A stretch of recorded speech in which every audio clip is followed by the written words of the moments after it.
a Sunday in Miami. Turn left, head to Marlins Park, where the Marlins and the Rockies finish off a 3-game series after a wild night last night and a Jose Fernandez gem.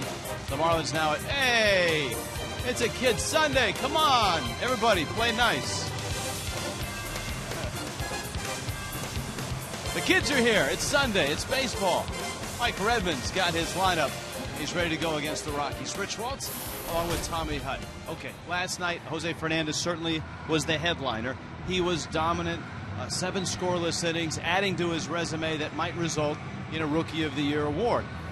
But he would have gotten the win, and the Marlins not scored any runs, Tommy, and they did it in a very nice way. Yeah, I thought of it this way. It was Kids Saturday with Jose Fernandez pitching, and at one point I did say get him some runs, and the Marlins were able to do that in the 4th inning. They really put together a nice inning the way they scored. It started with Giancarlo Stanton getting a 2-base hit and hustling and good base running on his part as that ball got away and he was able to get into second base. Lomo was the next hitter.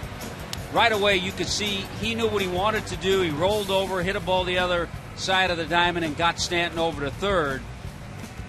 And then Ed Lucas said he was looking for something out over the plate. He adjusted to a pitch inside, was able to sneak it down the line, and then more good hitting. The triple by Echeverria, his 7th triple of the year. He leads all rookies in that department.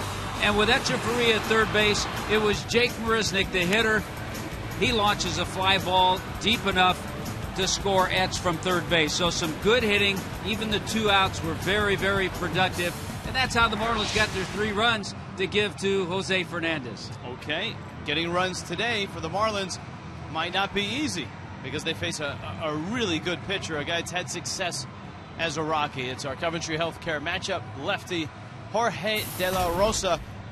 In our Coventry matchup, he's the winningest pitcher in terms of percentage as a Rocky ever. You forget about it. In 2009, he led National League left-handers with 16 wins. He did have Tommy John surgery, so he was kind of recovering from that last year, but he's put together another solid season this year. Okay, now on the flip side, the Marlins are hopeful that Jacob Turner straightens out. Control's been an issue last couple starts. You know what? The other night we saw Nate Eovaldi turn things around after a poor outing. Jacob Turner needs to do that after a couple of outings where he's walked too many and hasn't struck out anybody. Oh, we forgot to mention the bullpen was splendid last night. Steve Cishek continues an incredible... Hey, we'll see him out at the quad, I think, next.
for an afternoon of baseball on this Kids Sunday. Let's head out to two big kids.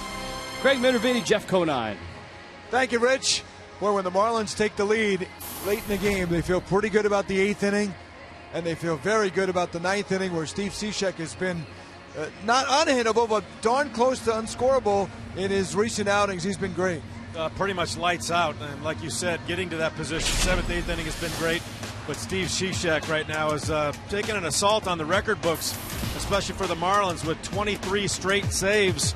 You see what he's done so far this year against the Rockies. Outstanding. 4 games. He saved 3 out of the 4 games in Colorado last time out. 4 games, 4 innings, 1 walk, 4 Ks, and has not given up an earned run. And the goal goes back to an early June game against the New York Mets. He was having trouble facing left-handed hitters. He got all 3 lefties that game, and he's not looked back since. Look at this year. He's having a really marvelous year now. 23 consecutive saves. He's got a shot at Todd Jones's record, no doubt about that.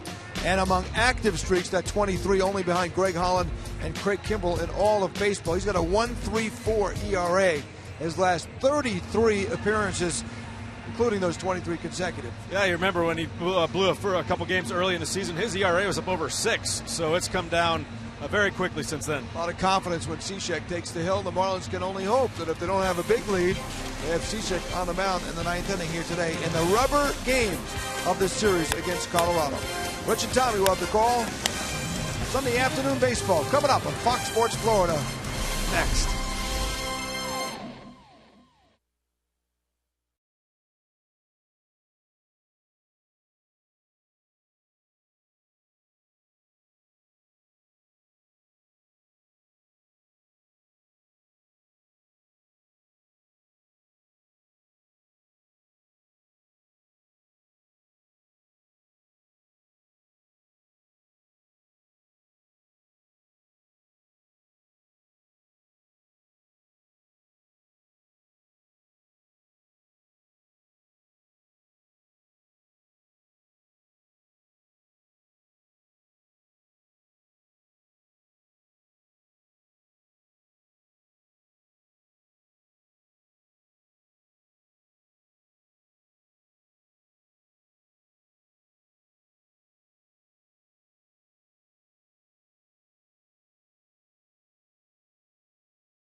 By Toyota.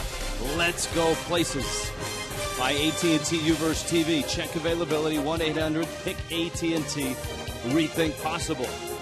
And by Just for Men Mustache and Beard. By Checkers. Feast on.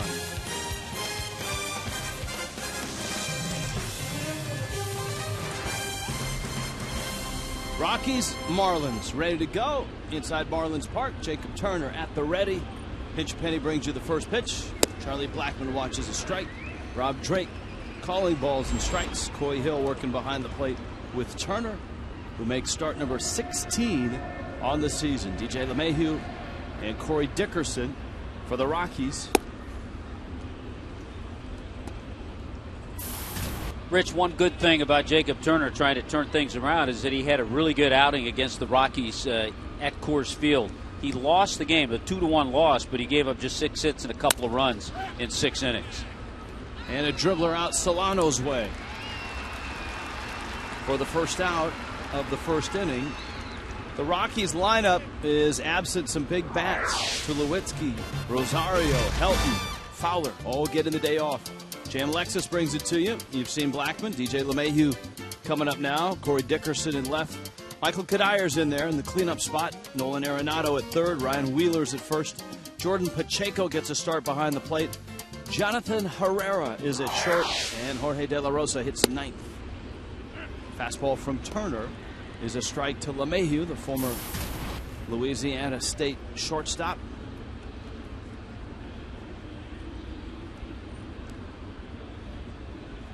LeMahieu, I mean, he's got the perfect name to come from LSU. But he actually grew up in a couple of northern cities. Bloomfield Hills, Michigan, and Madison, Wisconsin. Oh, that's kind of the way Fontenot had the good name coming out of that area. That's right, Fontenot, Ontario. Ontario. The double play combination.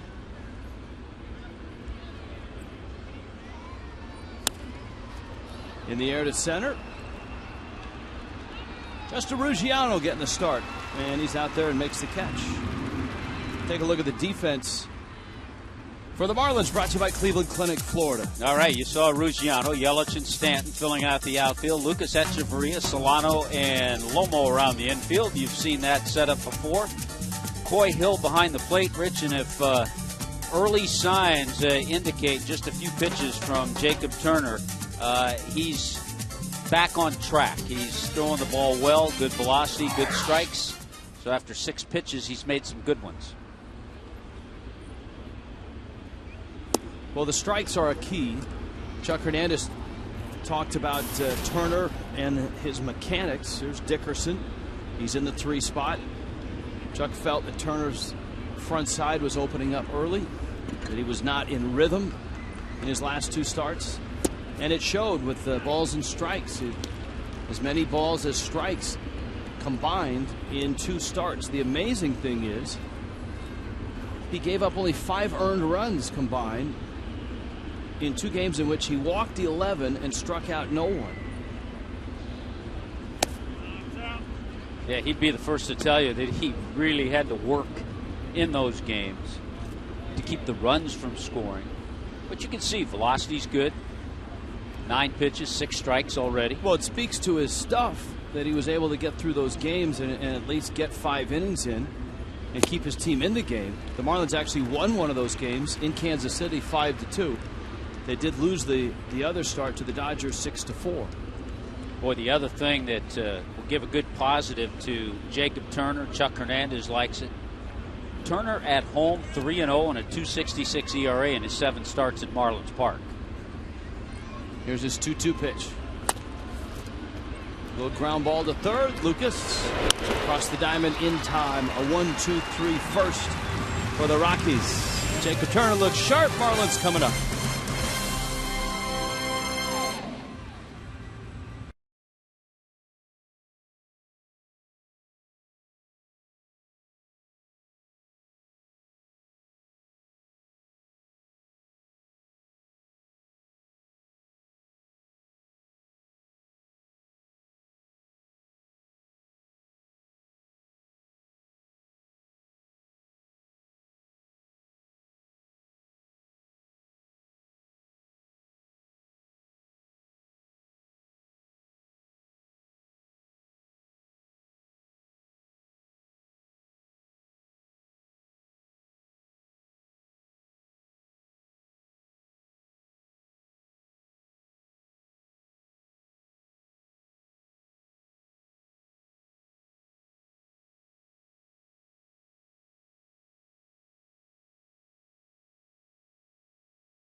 A scoreless start for the Rockies and the Fish. Here come the Marlins. Marlins trying for win number 50 today. And they'll do it with this lineup brought to you by J.M. Lexus. A little bobblehead look. Christian Yelich, Donovan Solano, Giancarlo Stanton, Logan Morrison, Ed Lucas, Justin Ruggiano, Adeiny Echeverria, Coy Hill behind the plate, and Jacob Turner hits 9th. And the Marlins are up against a really good lefty in Jorge De La Rosa. You know, we talked about the game that Jacob Turner had in Denver. Well, it was against De La Rosa, who was just a little bit better. 6 1/3 innings, he gave up 5 hits and no runs in 6 innings, and had 5 strikeouts, and he's been one of their best. A couple of things that really stand out with De La Rosa. Pitching where he does, he's allowed just 8 home runs this year. And in day games this year, he's 6-0 with a 1.58 ERA. Well, I think the fact that in his career as a Rocky, he's 52-34. That's amazing. At Coors Field this year, he's 8-1 with a 2.58 ERA. That's amazing. So the Rockies really have found someone that has flourished in a ballpark that has derailed, stalled, and affected a lot of pitchers' careers. Yelich. Solano and Stanton will follow. Marlins last night busted out 3 runs in the 4th, and that was it. And that's all they needed on a Jose Fernandez start. Yelich shortens the bunt, and the count is 1-0. Baseball breaking out all over, and the Tigers already have a home run from Miguel Cabrera and a 2-0 lead against the Mets. That's going to be the one thing, by the way, you might want to get your tickets right now for the weekend series. The final 3 games of the season, the Marlins play the Tigers right here. Obviously, the Tigers will be setting their rotation, getting ready for postseason. But the other part of that is that Miguel Cabrera is still going to try to win that Triple Crown. He trails Chris Davis in the home run column by 4, I believe. Other than that, he's ahead of him in RBIs and batting average. So that'll be fun to watch.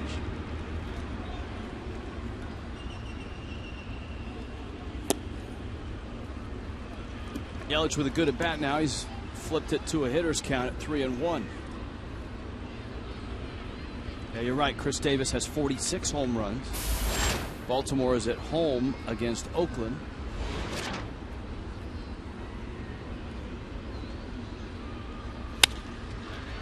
Bouncer up the middle. LeMahieu to his right makes the play.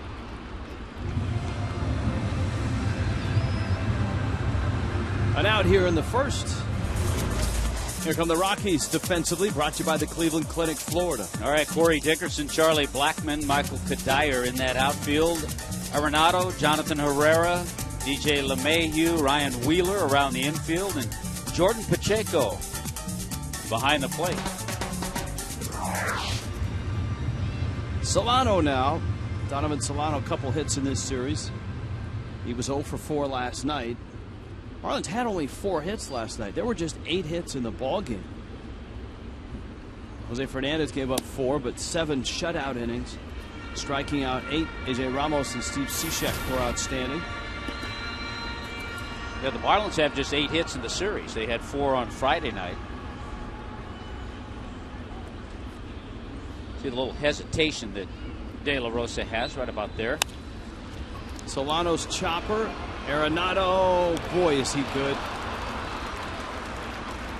We were told when we got to Colorado in late July that Nolan Arenado someday is going to win a Gold Glove. And the more we see him, that day's coming quicker. Yeah, I believe everything we were told, because he's made plays to his left, he's made plays to his right, he's come in on balls.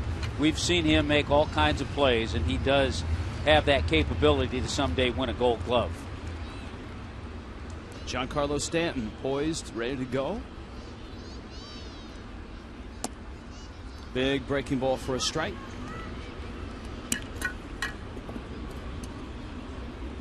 Stanton's power has returned, especially on this homestand. He had a 9-game hit streak snapped on Friday.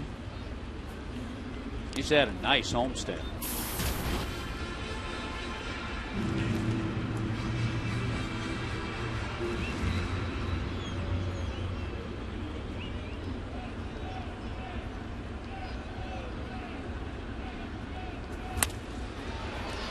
Well, there he is again. Arenado, short hop, and a nice pick at first by Ryan Wheeler.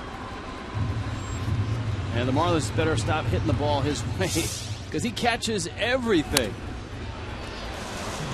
Headed to the second, scoreless.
Es presentado en SAP por Coventry Healthcare of Florida.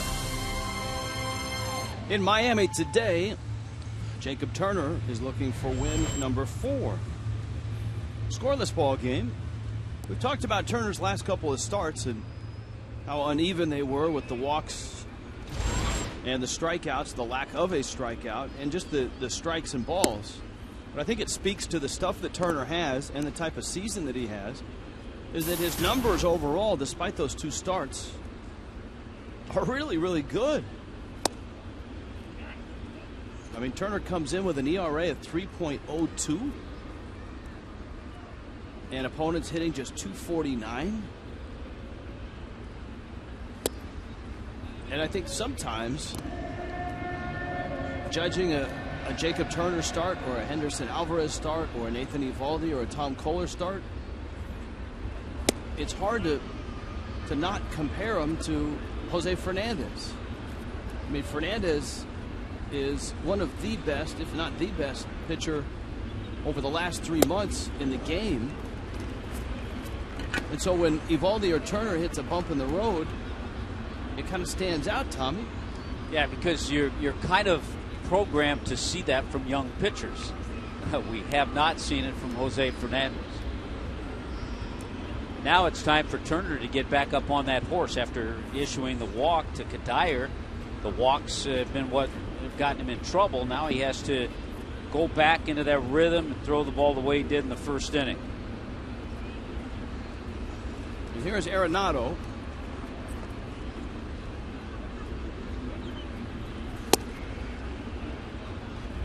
Arenado, as we pointed out, has put on a show at third base. And he's a youngster, 22, out of Newport Beach.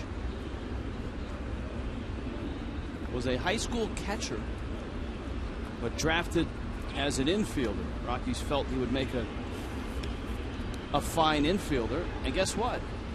He has. El Toro High School, we told you, Newport Beach had a really nice run up the minor leagues. In fact, was a Texas League All-Star, played in the Futures game last year. Lake Forest, not far from where the Angels play. I'm sure their scouts saw him in high school.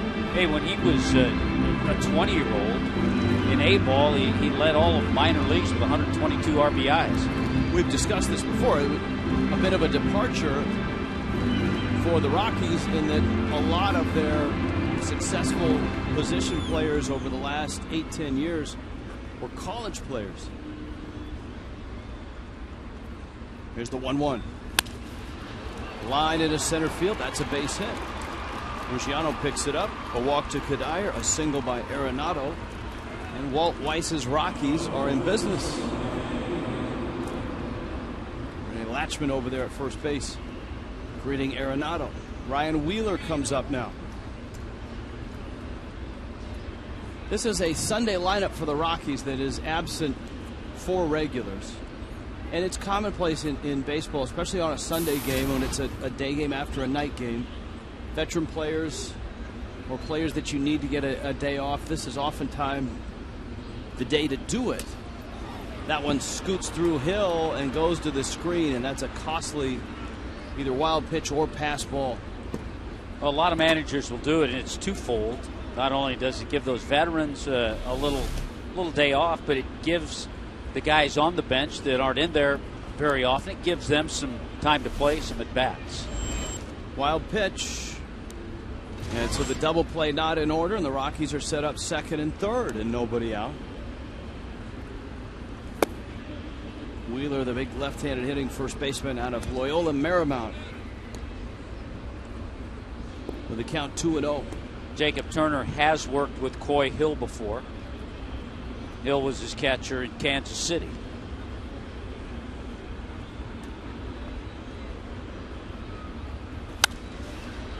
It's funny how you talk about a couple of Southern California players in Arenado and Wheeler. If you want to generalize the 3 top areas in the United States for professional baseball players, Major League Baseball players, Southern California, Texas, Florida.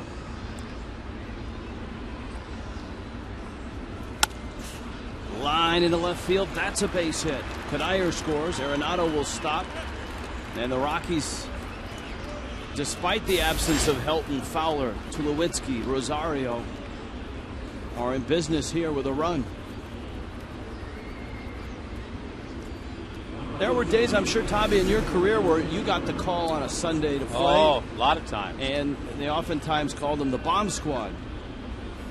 Yeah, the manager who did it a lot, Jim Leland, when he was skipper of the Marlins in '97, he used to do that a lot. He'd have John Wayner, John Cangelosi would be in the lineup on a Sunday. And oftentimes those guys would have nice games. Here's Jordan Pacheco.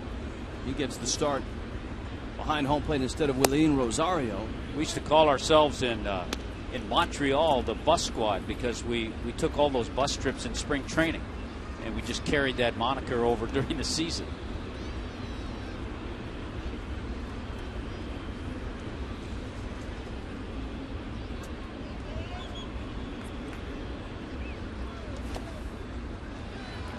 Pacheco is out of Albuquerque.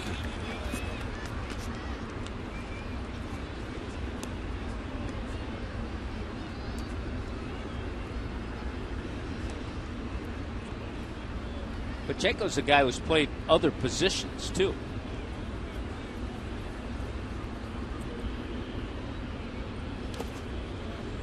Coy Hill smothers it.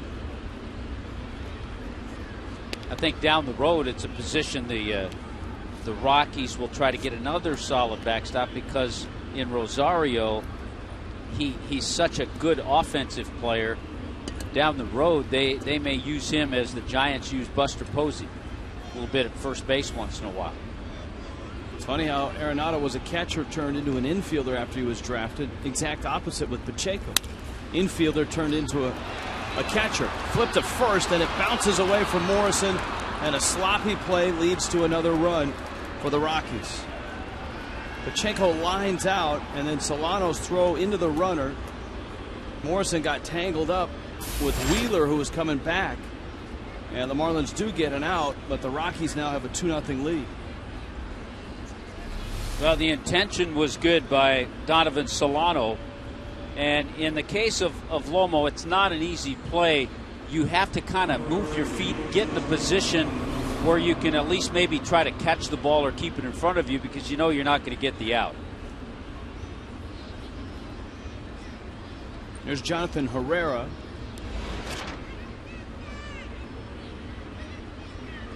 Be alert for a squeeze bunt here. You got the number 8 hitter with the pitcher on deck.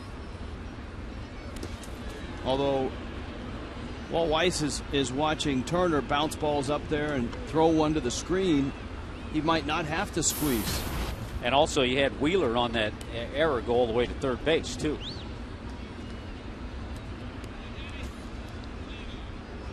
The ball went out of play, but on that, a thrown ball, it's the base you're headed to +1. And so you assume that on the overthrow he's going to head to second, and that means he's awarded third. That's the +1.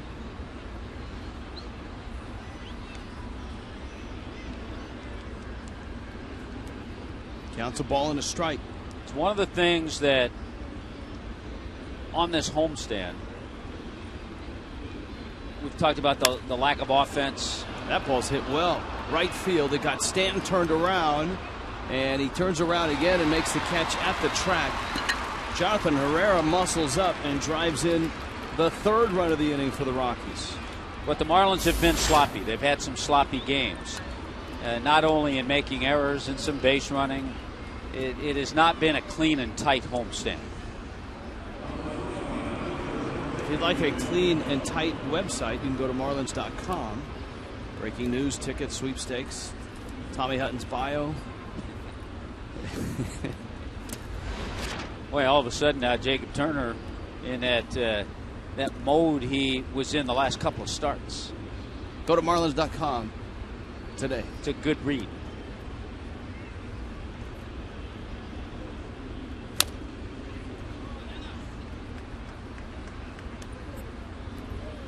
De La Rosa's got to be pretty happy here. His ball club has put 3 on the board.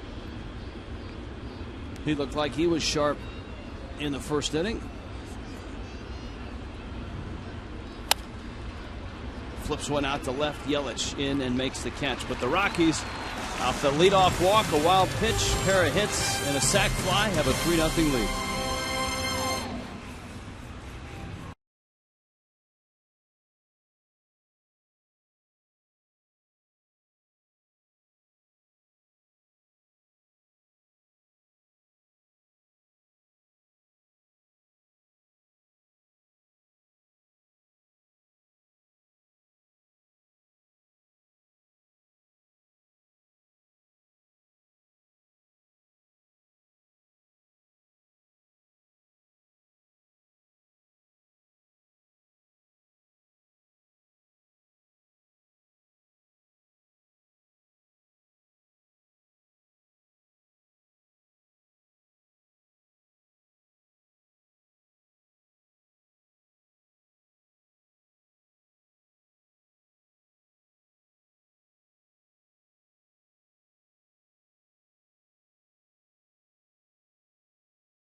Long ago, our AT&T Rewind finds a pair of guys coming up as Rockies, a speedster out of Louisiana, and a former college quarterback out of Tennessee.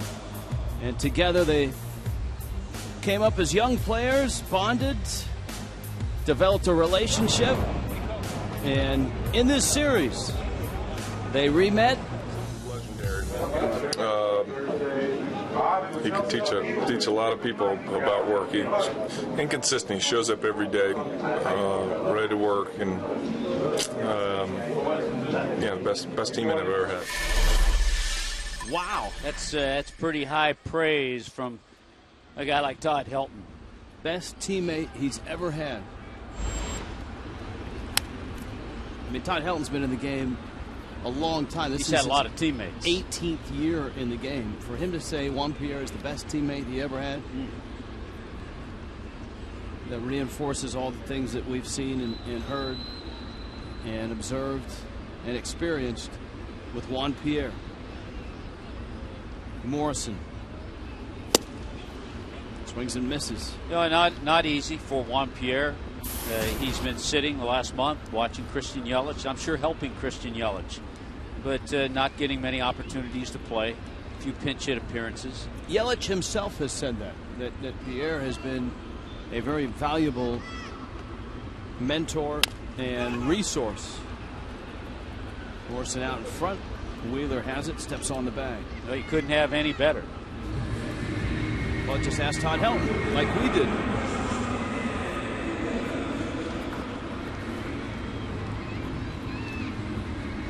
Fox Sports is proud to partner with Johns Hopkins Medicine, one of this year's Fox Sports Supports charities. Johns Hopkins is at the forefront of groundbreaking research into autoimmune disorders like multiple sclerosis and lupus. Join us in the fight against autoimmune diseases. Donate now by visiting hopkinsmedicine.org/Fox.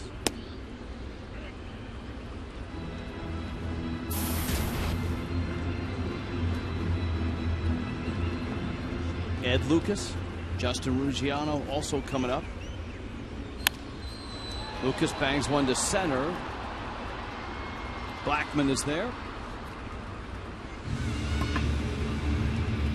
The Marlins have put all 5 at-bats in play. It's a nice defense by Arenado at third, and De La Rosa's got 5 outs. Twitter poll last night. Cardinals caught the Pirates. Will they win the National League Central? Or I guess, can they win the National League Central? Hashtag in the cards. Hashtag not in the cards. I'll go yes. I would say yes also. I think of the 3 teams we've seen in the Central, St. Louis has the experience, and I think they have the horses. Central on the left, wild card on the right. Cincinnati occupies that second wild card position. Arizona last night against the Phillies played one of the longest games in National League history in terms of time. It was over 7 hours. I think they were 17 minutes shy of the longest time-wise National League game ever. Yeah, an 18-inning, 12-7 win by the Diamondbacks.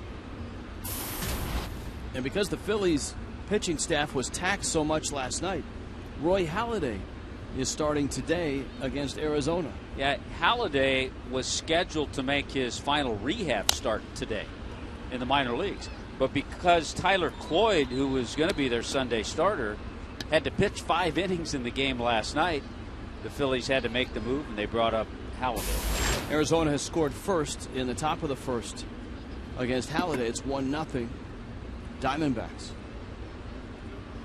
The Phillies used 2 position players to pitch in that game.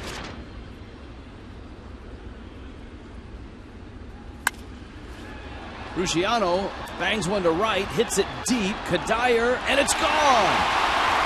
Ruggiano sends one out to right. It's his 3rd home run of the homestand.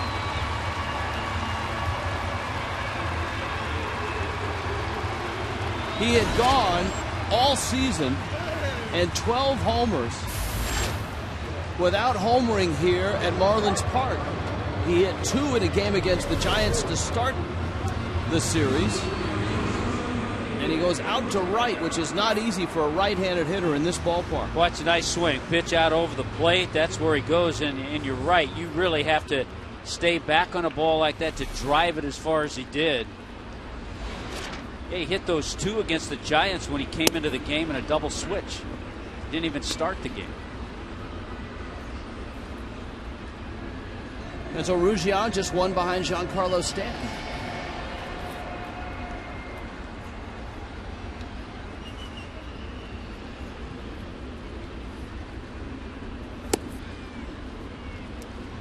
You pointed out that De La Rosa, especially pitching half of his games at Coors Field, has not allowed a lot of home runs this year. 26 starts, that's just the 9th.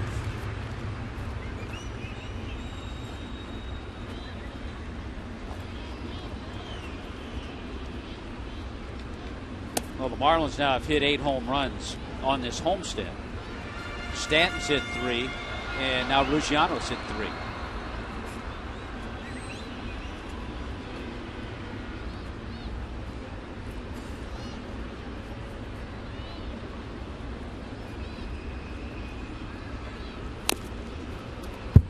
Echeverria bangs one off of his foot.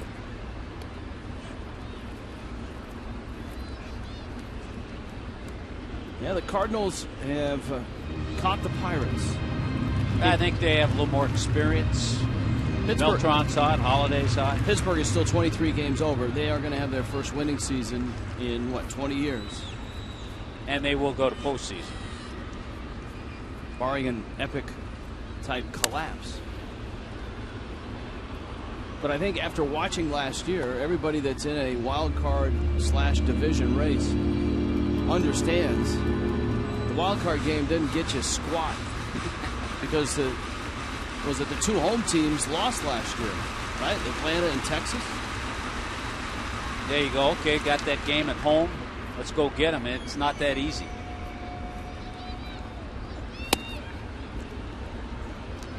Two is away, which allows us to scout the lefty out of Monterrey, Mexico. Yeah, we've seen him a little bit. He's got that slow, deliberate windup. The breaking ball is a sweeping type curveball. A changeup, which he'll use to right-handers, kind of turns over a little bit.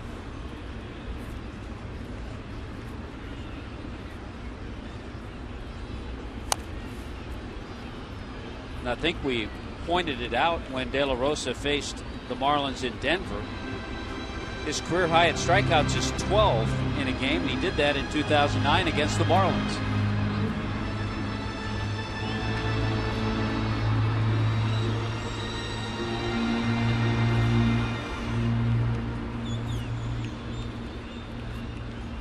He was good against the Marlins in July in Denver.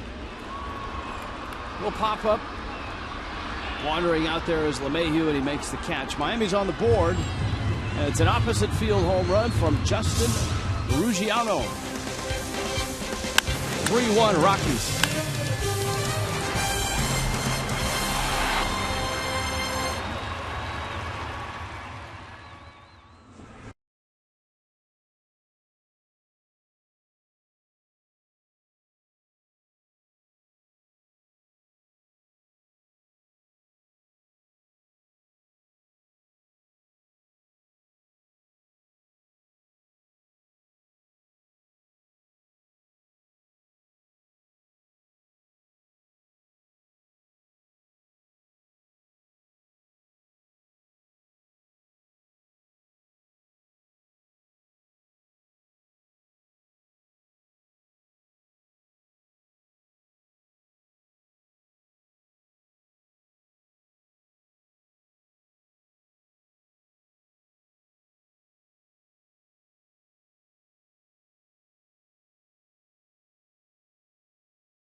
in the second.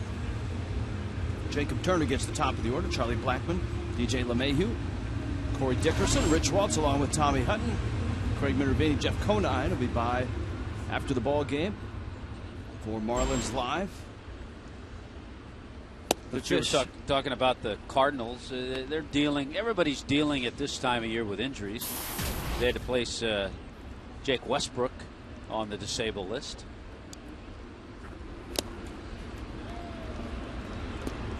Of course, the Braves dealing with lots of injuries.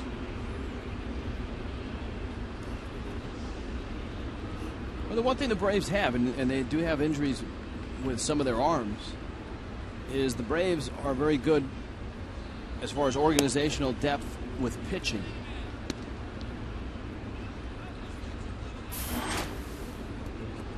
Marlins hit the road.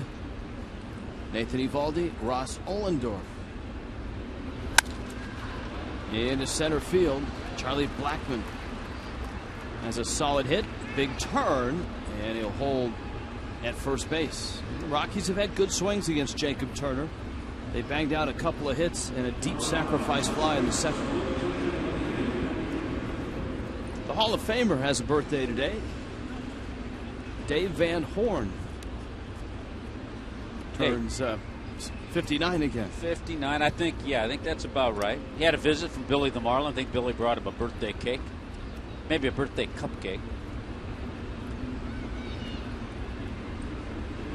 I think next year, if we're home on my birthday, I'd like Billy to bring me some cotton candy. Unfortunately, my birthday is not during baseball season. Yeah, I know. I'd like to just take 3 innings off and go to the Clevelander.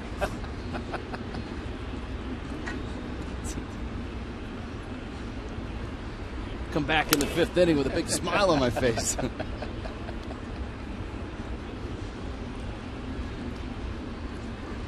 Turner working against DJ LeMahieu, trying to keep Blackmon close at first.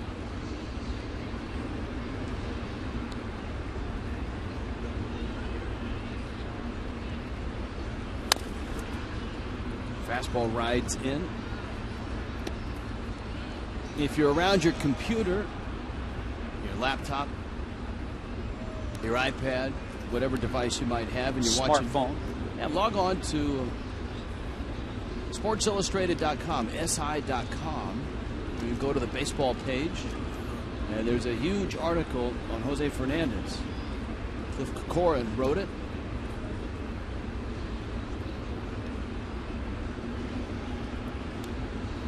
And that coming off the heels of last night's ball game, there's some really good numbers. We just saw Clayton Kershaw, who I think everyone feels is the best pitcher in the National League, not in baseball right now, and how Fernandez numbers since the 1st of June stack up.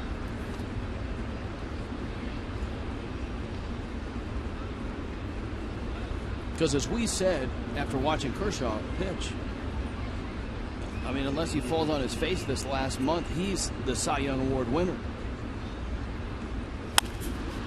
Line shot, Lucas, nice pick out there. Solano, difficult turn, and he made it.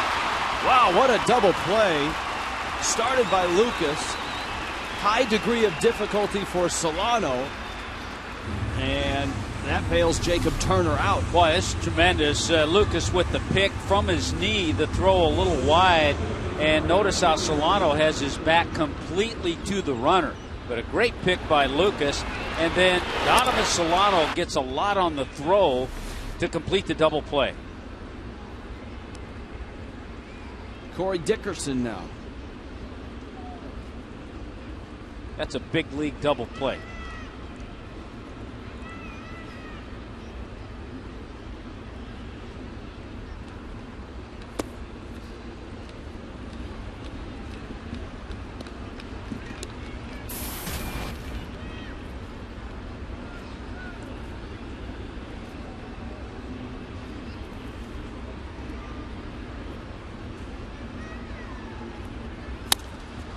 Dickerson flips one to left. Long run for Yelich.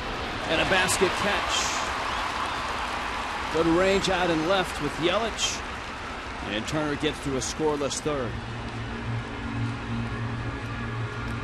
Ed Lucas and the Marlins trailing the Rockies 3-1.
You can bring your group to a game at Marlins Park. Take advantage of private group happy hours at the Clevelander. Enjoy the view from the Budweiser balcony or entertain your guests in one of the first-class suites with inclusive food and beverage items. Customize your next hospitality event. Go to marlins.com/groups today.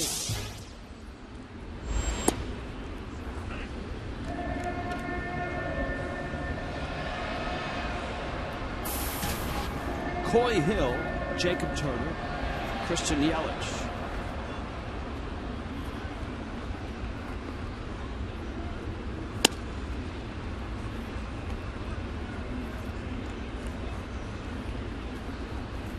Hill getting the start on this Sunday in place of Jeff Mathis.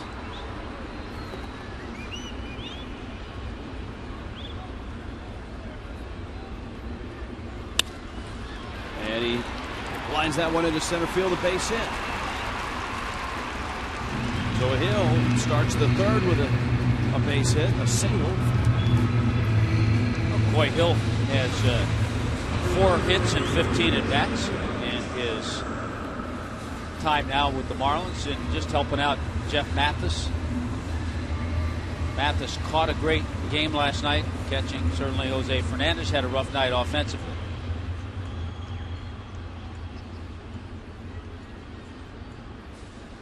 This sets up nicely for Turner, who can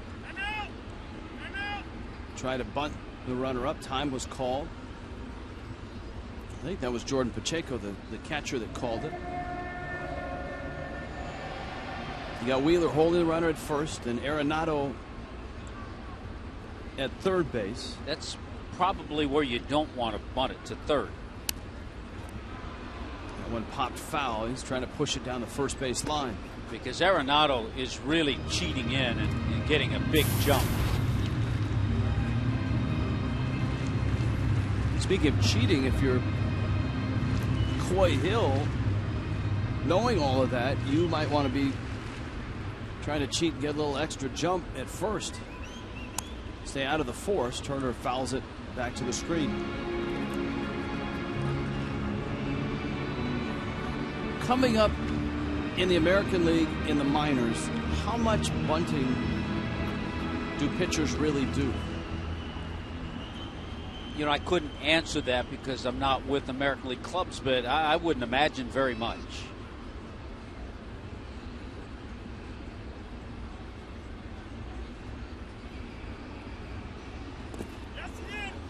He went, and Turner strikes out trying to bunt. So Jacob Turner not able to get the job done. Just 2 sacrifice bunts all season.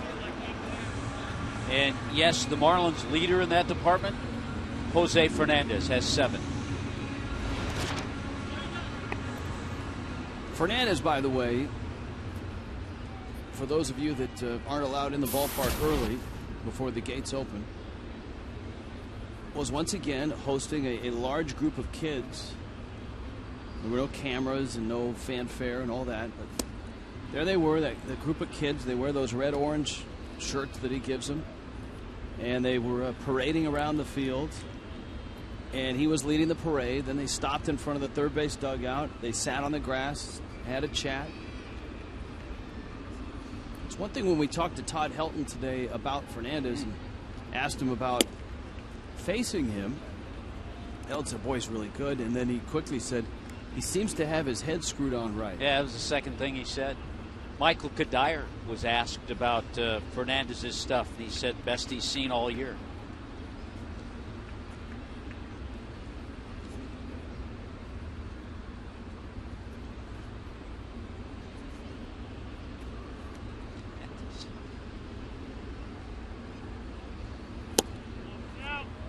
One is out, and it's 2-1 to Yelich. Placido Polanco sitting next to him. Polanco, by the way, is still trying to bounce back from the concussion he got from getting hit by a pitch. I mean, just in the few shots we've seen, he's talked to like 4 different people already. And a dragonfly. Heel still at first. Yelich way out in front of a breaking ball. All right, now he's got new buddies.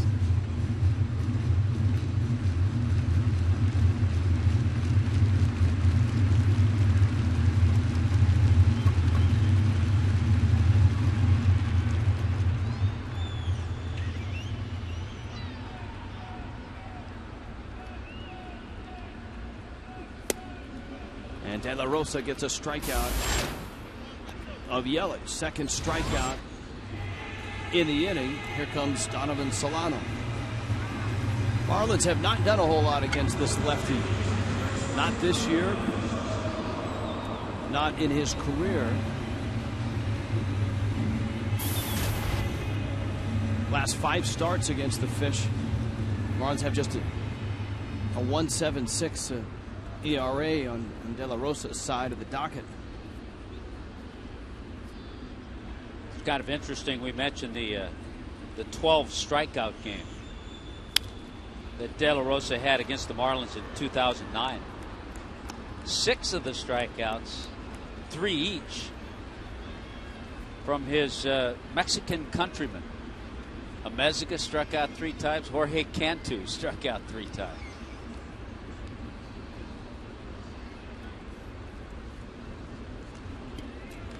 Well, he had Tommy John surgery, and he had it between 2011 and 2012. Had it late in 11. Spears it, flips it, gets the out.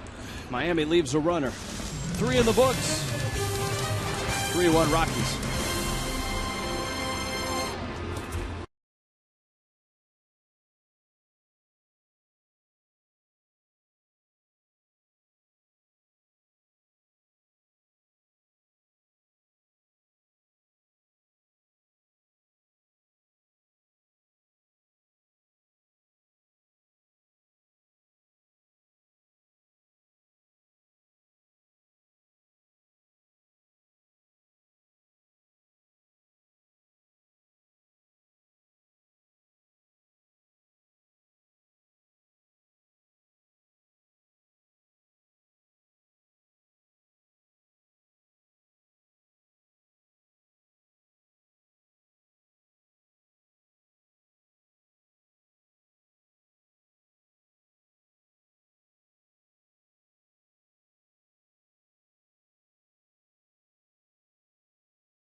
Rockies lead the Marlins by a score of 3-1. Let's check in with Craig Minervini. Craig? Yeah, thank you very much, Rich. I'm with Deborah Spiegelman, the CEO of the Miami Children's Museum, the only children's museum in Miami-Dade County, one of the largest in the country.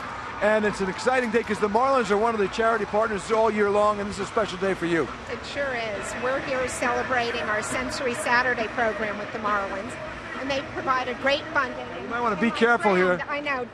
Friend, he ran over from Dino Island because that's our exhibit that we have now. Gotcha. We've got 14 permanent galleries, and then we've got a gallery filled with dinosaurs until January.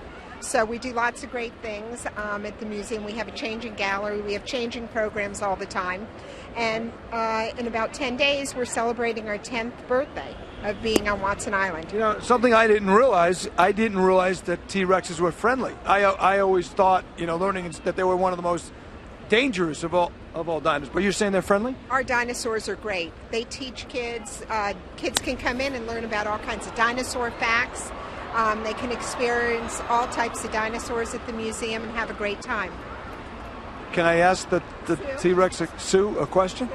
Are you the friendly? Really? Oh, okay. Doesn't bite. Ah! Right. Kids can also have a birthday party with Sue. Is that right? Special themed parties, and Sue can come out to their birthday. Well, one of the other, Sue, can you back up? I'm talking to the CEO here. One of the other things, the Marlins charity with the Miami Children's Museum is this. You have a Sensory Saturday program, and a lot of that the Marlins donations go to help that program. What is that about? Sensory Saturday is a day where we change the sensory environment at the Children's Museum. So children with special needs, particularly autism, ADHD, different learning abilities, can come into the museum, and it's a lower sensory experience where we invite those children and their families. So it's an inclusive day for everybody. Does the CEO have the power to fire a T-Rex if, for example, Sue bit you? Did you get a new T-Rex? EEOC. All right, thank you very much, Sue. Thanks, Sue. And Deborah Spiegelman. Dino Island. All right, takes direction very well. Back to I didn't know they were friendly, Rich and Tommy. Craig, you went from wrestlers last night to dinosaurs today. It's a downhill turn here, guys. What happened? I don't know. I actually might call it an upswing. I would agree. High fly ball, deep left field. Yelich makes the catch. Jacob Turner has a couple of outs. Travel day tomorrow. The Marlins are off on the road to Washington tomorrow to get ready for a long road trip and a 3-game series against the Nationals. Frank Fort, special guest appearance along with Preston Wilson. Frank will have to dress up. Preston, the best dressed analyst in baseball. That's Marlins Live coming up on a Tuesday night. Ryan Wheeler is up. 3 runs in the second for the Rockies. And they did it on a leadoff walk. Arenado and Wheeler had hits, a wild pitch. There was a throwing error on Donovan Solano. Just looking ahead, Rich, in that National Series, the Marlins will see Ross Ohlendorf. Then Strasburg. There's a nice swing by Wheeler. He's had 2 of them tonight. And then Gio Gonzalez. Marlins see Gio in the final game of that series, Thursday night.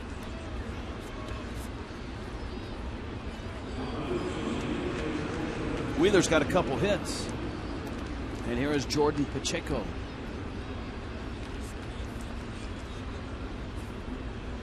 Baltimore and Oakland played a wild game yesterday, a tight one that Coco Crisp won with a home run late. Baltimore leads 2-1 after 1 at Camden Yards. Both Oakland and Baltimore in the wild card mix. Oakland is 2.5 back in the American League wild card race. Tampa Bay and Boston tied in the East. So Oakland actually is in the second wild card spot.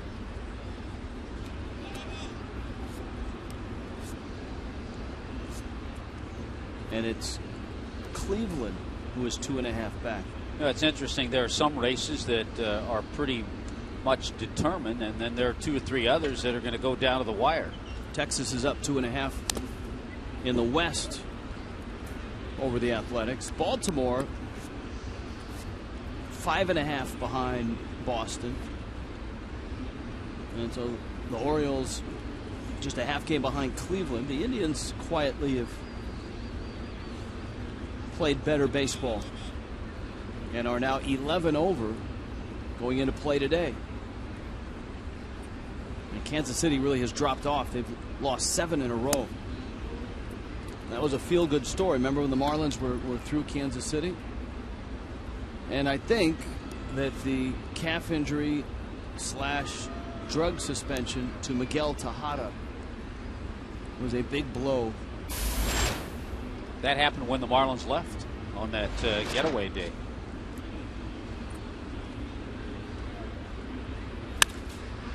Bouncer, Solano to his left. And with 2 outs, he just goes to first to get Pacheco. Jacob Turner has settled down since the second. Now he needs a couple runs. 3-1, Rockies.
Honda. Visit your Honda dealer for great lease and finance deals on fuel-efficient Hondas. Like Coventry Healthcare of Florida, lighting the way to better health. Gorgeous shot, Miami on a Sunday. Marlins and Rockies, and Giancarlo Stanton waits at the plate.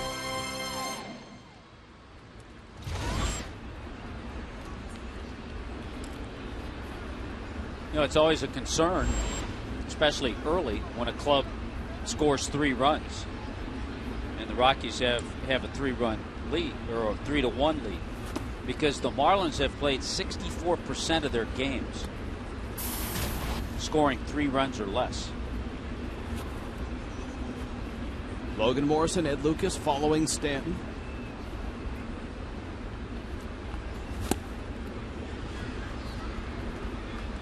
There's that changeup that just kind of fades away a little bit to the right-handers.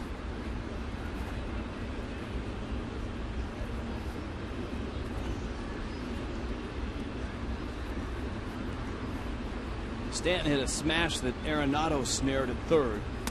Arenado made 2 very nice plays at third base in the first inning. One on Solano's ball, the other on Stanton's ball.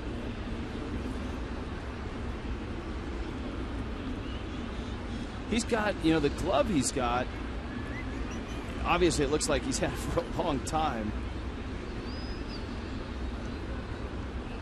Here's the 2-1. It kind of looks like the glove that, remember, Tulowitzki had for the first 3 or 4 years in the big leagues, the thing. So that's a glove on Kid Sunday here that you wouldn't use at second base. couldn't get it out of there, turn a double play. It's a little bigger, got the webbing. It's actually a little bigger than a lot of third basemen. Yes, it is. It almost looks like an outfield glove. I was going to say let's file away some homework for next year, but I'm not sure if I'd remember to next time we hook up against the Rockies to ask Arenado about his glove. Well, next year, if he's got that same old glove, then we know we got a story. Yeah. Here's the 3-2. Stanton blasts it, right center field. It's deep. Back goes Kadire, and it's off the top of the wall. It'll be a double. Well, a long way out in a right center field, top of the State Farm sign. Stanton continues a terrific homestand with a loud double to open up the fourth. Boy, driving the ball well, staying back. That is one of the deeper parts of this ballpark for righties or lefties to go out into right center. 392. Most ballparks out there, you're going to see 375, 380. Stanton at first may have thought he got it, but it was at the top of the wall. Of course, most of his home runs have been hit at home anyway.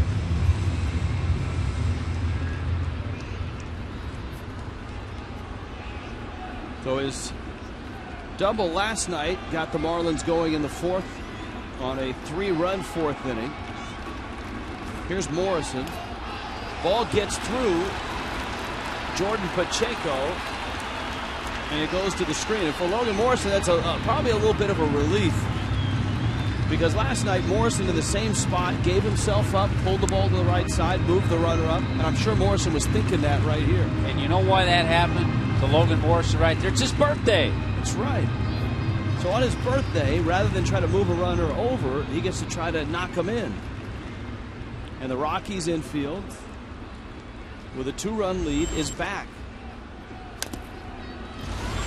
Morrison fouls it at the plate. So we wished Dave Van Horn a happy birthday, along with Logan Morrison. Justin Upton and Raleigh Fingers also celebrating birthdays today. Tootie the Fruity celebrating a birthday today. I think he celebrates one all the time. Well, yeah, it's not his birthday, but he's celebrating someone's birthday. He's a clown. Morrison lines it into center field. That'll get the job done. And so Romo makes it 3-2.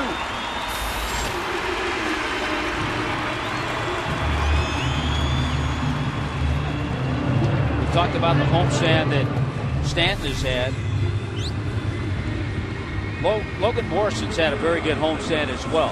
And many will say, well, if the runner was at second, he would have scored anyway. It doesn't matter to the pass ball. But that's never the case, because I guarantee when you're up there and you see the runner at third and the infield's back, you have a whole different comfort level at the plate. Well, runner at second, quite frankly, I think Morrison has a different approach at the plate.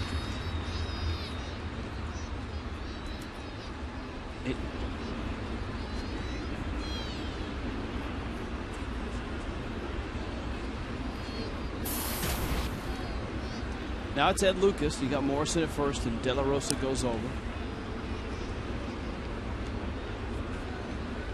They're talking about Stanton's home runs. 16 home runs, 13 have been hit here at Marlins Park. He just missed number 14.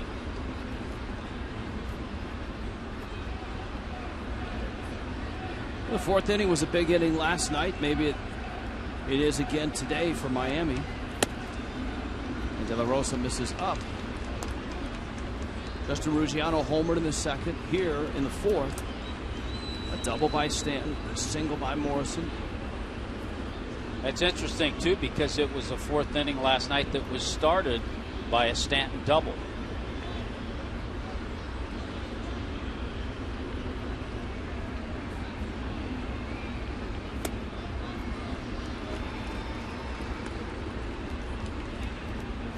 (2-0) Lucas. Couple hits in the series. RBI single last night. And a solo home run on Friday night.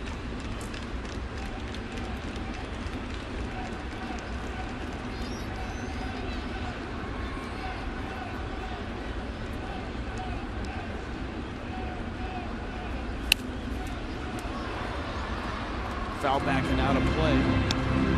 The Phillies have given Roy Halladay 4 runs. Arizona has scored again. They're only in the bottom of the second, and it's 4-2 Phillies. That's a quick turnaround for both of those teams. I think there were 20 pitchers used in that 18-inning game last night. I thought I read a stat where the Diamondbacks, and this is a getaway day today, not last night. The Diamondbacks have had extra innings on getaway day 9 times. I think Arizona's played 18 or 19 extra inning games, period.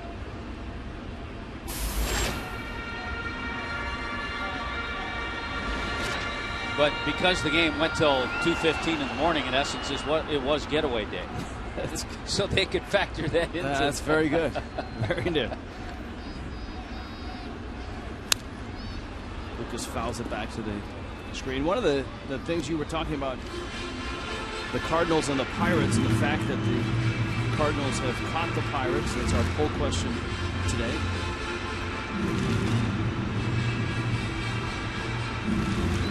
If St. Louis were to beat Atlanta and sweep them today, then they would pull even with Atlanta for the best record in the National League. We talked about that early in the week, how, yeah, Atlanta's got the best record, but the Dodgers are heading their direction. And suddenly it's the Cardinals who are right there on the cusp. Now, if the Cardinals and the Dodgers win today, then there will be a 3-way tie for the best record in the National League with Atlanta and St. Louis and the Dodgers. I think it's very conceivable the Cardinals could finish with a better record than the Braves.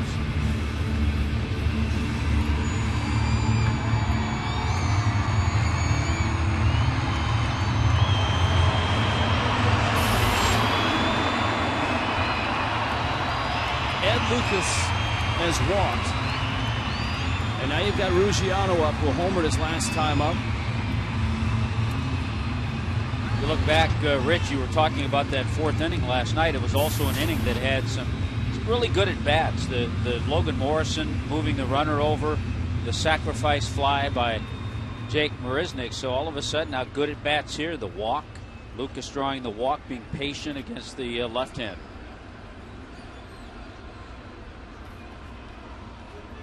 Morrison at second.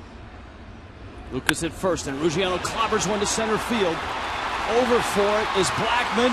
Morrison around third. The throw goes to third, and Morrison will go home and score. And Ruggiano is 2 for 2. He's knocked in 2. Miami's tied the game. And a super job by Lucas running the bases.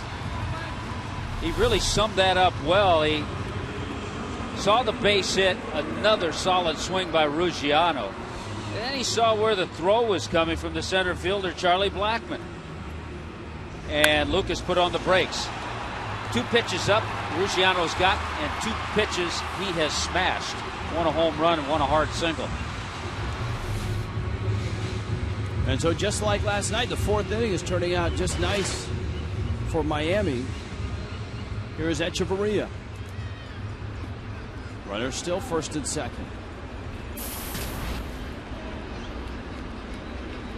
Coy Hill is on deck, and then you've got Turner in the pitcher spot. 3-3, Rockies Marlins. 4th inning in Miami on a Kids Sunday. I was actually listening to a little of that Phillies Diamondbacks game last night and thinking about it with Echeverria up there. A guy who, I'm not sure if he leads the league in grounding into double plays, but I believe it's over 25. Is a guy that you and I both like as a player, Martin Prado. So you look at Etch and you say, boy, he's grounded into a lot of double plays this year, but I think that's sometimes a year-to-year thing.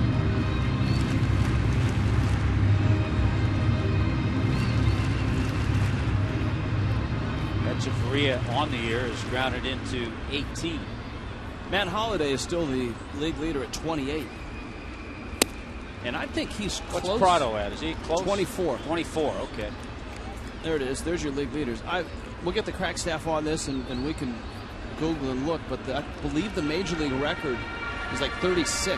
And look at that, good hitters. Michael Young, David Freese, Prado, and Holiday. All good hitters on that list.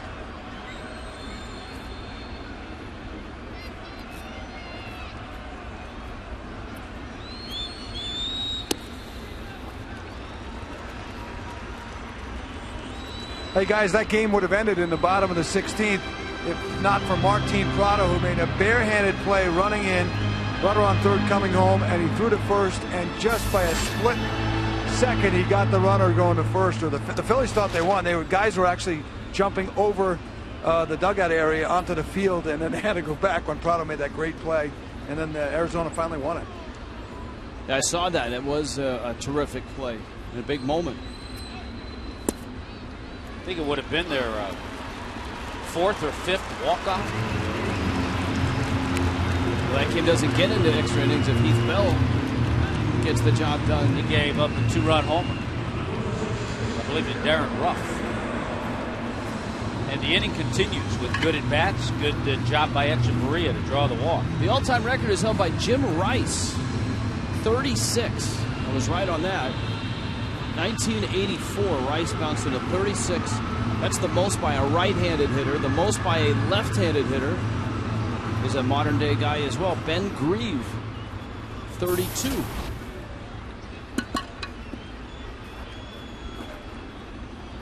Yeah, Arizona 14-5 this year in extra inning games.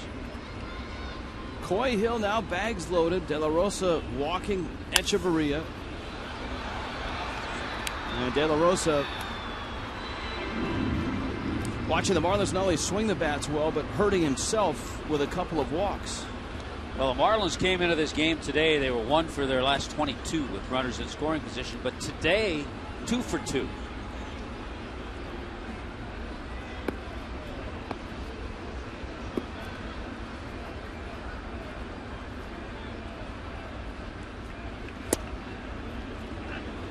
Strike. And this at bat has even more importance because you got the bags loaded.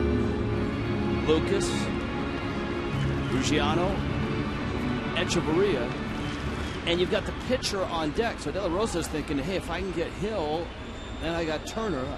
I got a chance to wiggle out.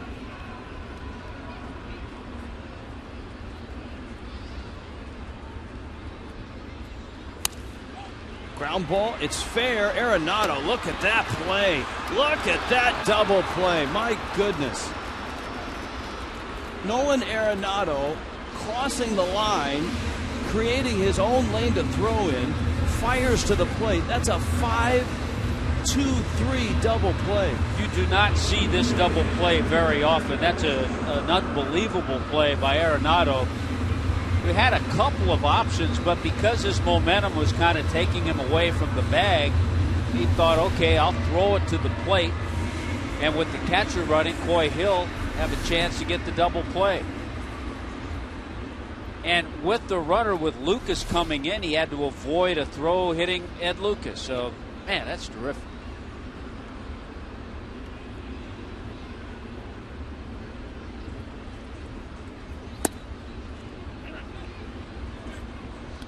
And that takes a lot of steam out of the Marlins' fourth, even though they have picked up a couple of runs. Now Turner's at the plate, and there's 2 outs.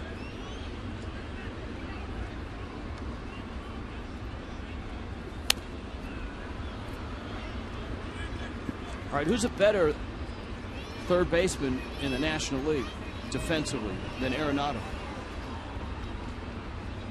Well, a lot of people haven't seen a lot of him. We've only seen him for 6, 7, 8 games, but can't think of many with his range and with the plays we've seen him make.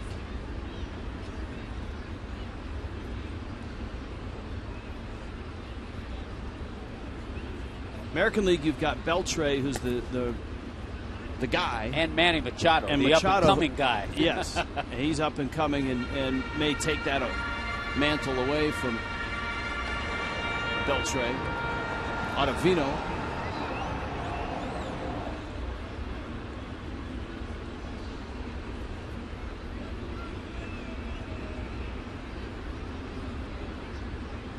I mean, mean, David Wright's on the shelf right now. There's not a better third baseman in this division. Arenado has made 8 errors.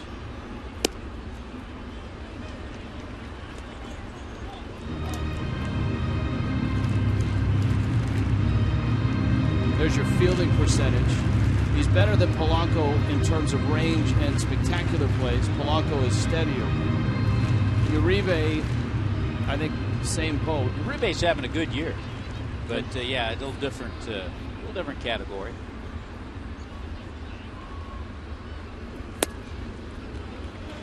Turner takes down low, and De La Rosa, who was happy to see Turner come to the plate, has promptly gone 3-2 on him. Pitch number 5 was down.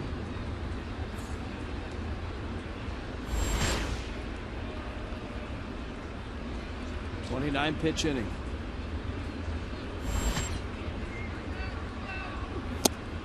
And Turner takes called third strike. So the Marlins do get 2, but that double play started by Arenado is a key play in a 3-3 game.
Marlins and Rockies. Time now for the Just for Men Mustache and Beard Play Like a Champ profile.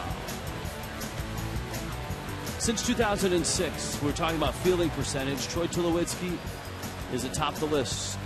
Jimmy Rollins, who won the Gold Glove last year. Tulowitzki was hurt last year. J.J. Hardy very quietly has compiled good numbers. Johnny Peralta and Cesar Izturis.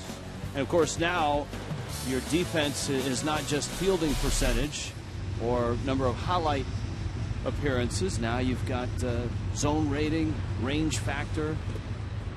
You just got a good note on range factor concerning Arenado. Runs saved. Yes, he's at the top of the list among all Major League third basemen.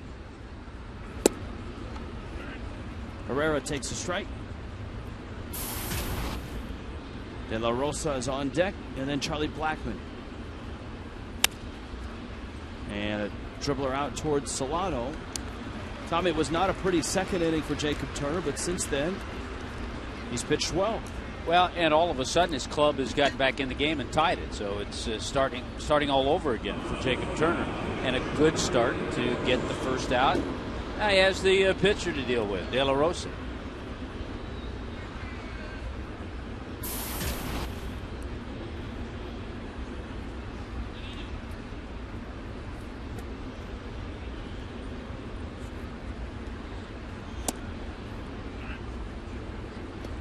Jacob Turner, when you add his innings where he started the year in New Orleans, he had 10 starts there, and you add his innings here, he's just going over the 150 innings mark. So he's still got a lot left, and that's good progression for a 22-year-old pitcher.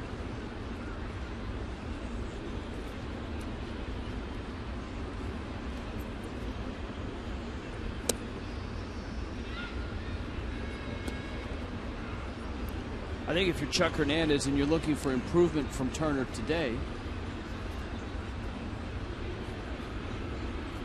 I think you've seen it. Just the fact that he's thrown more strikes than balls is a big departure from his last 2 starts.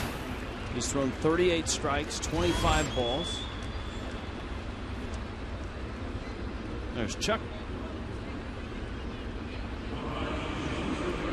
And oddly enough, though, that's his first strikeout. Remember, the last 2 starts covering 10 innings. So 4 innings here. He'd gone 14 innings without a strikeout.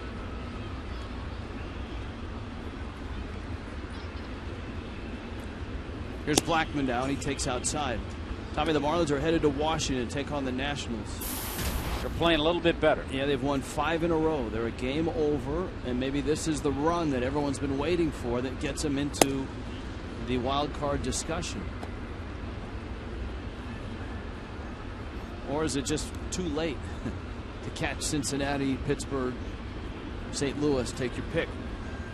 2 of those 3 teams seemingly going to be wild card teams. Turner's there, and despite the head first slide, Charlie Blackman is out. 3-3 halfway through.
SAP y es presentado por Hialeah Park Casino, abierto ahora. Kids Sunday here in Miami, 3-3 ball game. I think that's the handiwork of Tutti the Fruity. And one thing we've watched, it seems like every half inning, Renee Latchman, the first base coach for the Rockies, will approach the stands with a baseball and present it to a kid. And then there's about a 90-second discussion that follows. Kind of like a fatherly / grandfatherly conversation. Stay in school, work hard. Keep your eye on the ball. Keep your eye on the ball. So there's a method to Latch giving that baseball away. Christian Yelich, Donovan Solano, and Giancarlo Stanton. Little tapper, and De La Rosa. It's out of his glove, and it rolls into right, and Yelich is on his way to second base.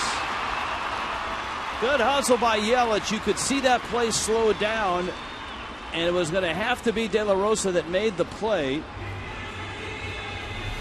And was tough for De La Rosa. He didn't really have time to pick it and hold it in the glove. It's still kind of at the end of the webbing. Yelich can only do what he did and is able to knock the ball out of the glove of De La Rosa. And then Yelich picks up the ball right away. He says, okay, I see where it is. I can get to second base. He certainly didn't go after De La Rosa. In fact, I think Yelich was closer to De La Rosa than De La Rosa thought after he fielded the ball. Because he picked it up and he was starting to reach for him, and then Yelich was right upon him. So a good hustle on the part of Christian Yelich.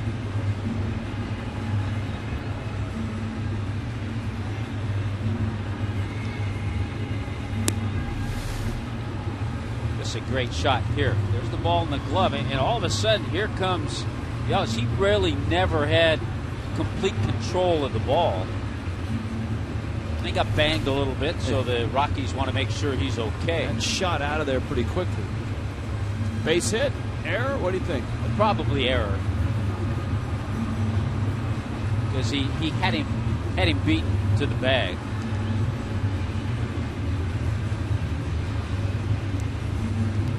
But a couple weeks later, it could be changed to a base hit because it's against the Rockies.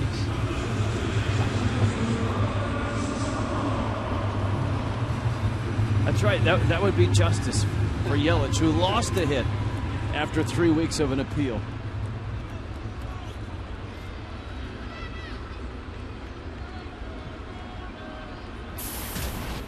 Donovan Solano.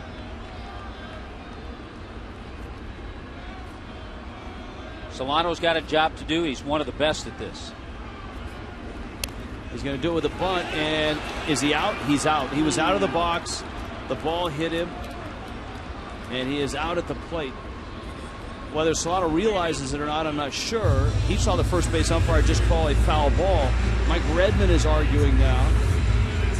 Rob Drake is the home plate umpire. I'm sure Red arguing that he was still in the box.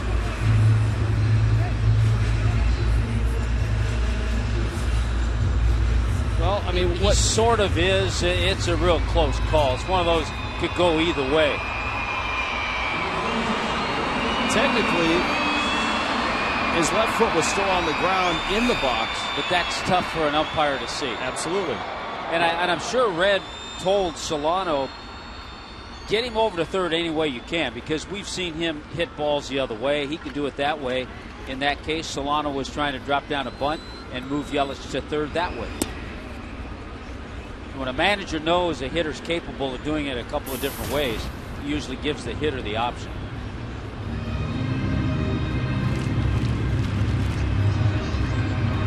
Jordan Pacheco out to talk to De La Rosa. You go 2 unassisted in scoring that play? Yeah, closest to the play gets the put out. Well, Stanton's up there right now, and De La Rosa saw Stanton double off the very top of the wall in deep right center his last time up. First base is open, but then you got Morrison, who delivered an RBI hit after the Stanton double back in the 4th. 3-3 game. Yelich standing at second base. I'd be surprised if Stanton sees very much to hit here.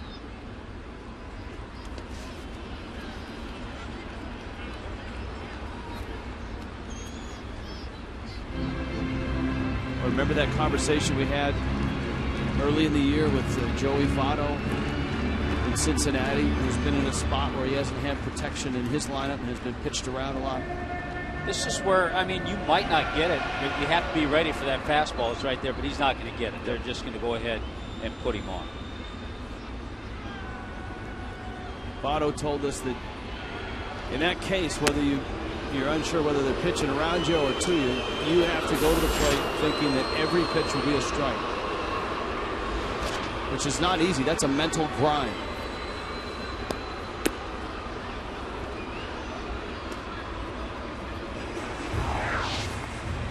FPNL scoreboard. Miguel Cabrera home run early for Detroit, his 42nd, but the Mets have reclaimed the lead. Milwaukee's beating Cincinnati. It's a big game for Cincinnati. Arizona and Philly, after playing over 7 hours last night, it's 4-2 Phillies. Atlanta trying to keep from being swept by the Cardinals, has a 2-0 lead. And you got Pirates and Giants, Cubs and Padres, Red Sox, Dodgers tonight. Mets took the lead on the first home run from Travis d'Arnaud, their young catcher, his first of the year. Morrison hits a ground ball towards second. LeMahieu gets it out. Herrera's throw is not in time. Good slide at second base. Stanton got a significant piece of Herrera and prevented the double play.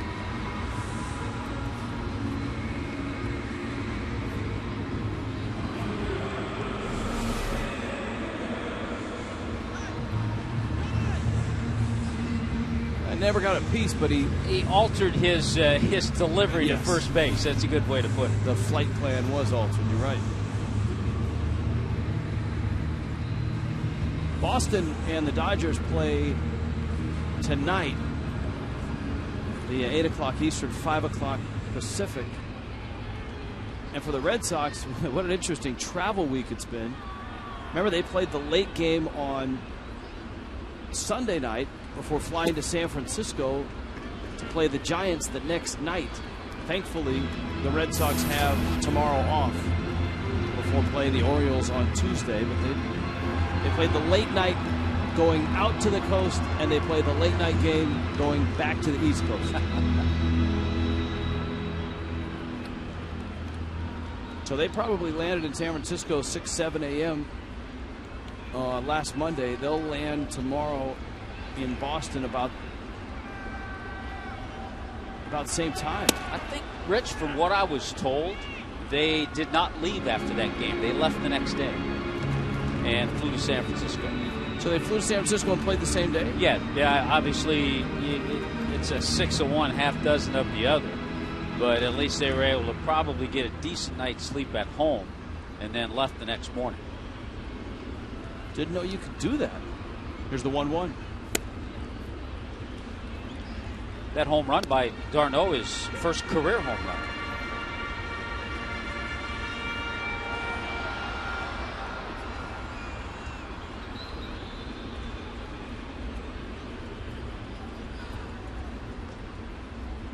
Lucas with runners at the corners, counts 2-1.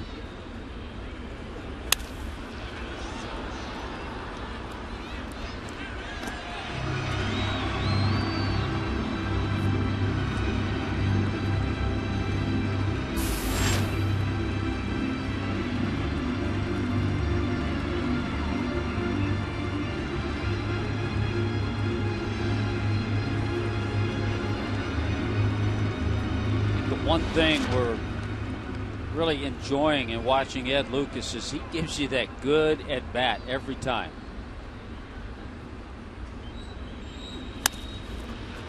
Bouncer to third, Arenado to second, and the Marlins, despite the base runners here, the fifth, come up empty.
Happy hour at the Clevelander, Monday through Friday.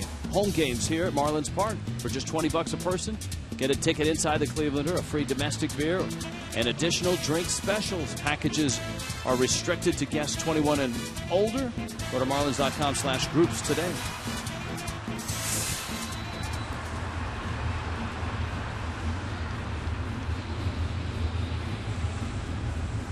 At the Clevelander right now. Variety of groups.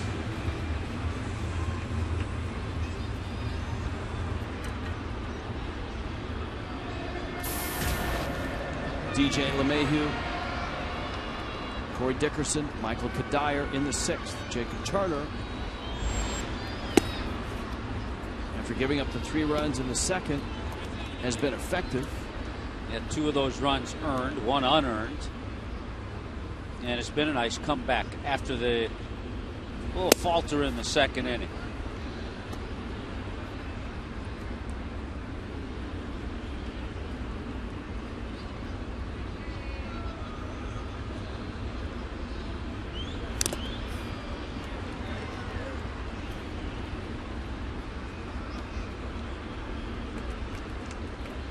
Ball and 2 strikes.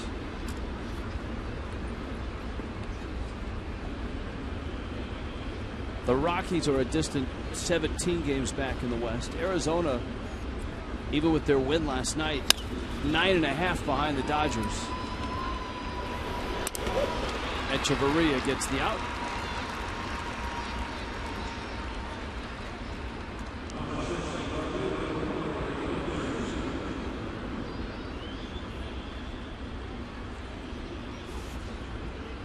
The guy who's having a good day so far for the Braves, who could really answer a lot of questions for them, is Jordan Schaefer. With Hayward out, and they've looked for a leadoff guy all year, and Schaefer with a couple of hits today. One of them a triple. So that could help out the Braves a lot if he settles into that leadoff spot.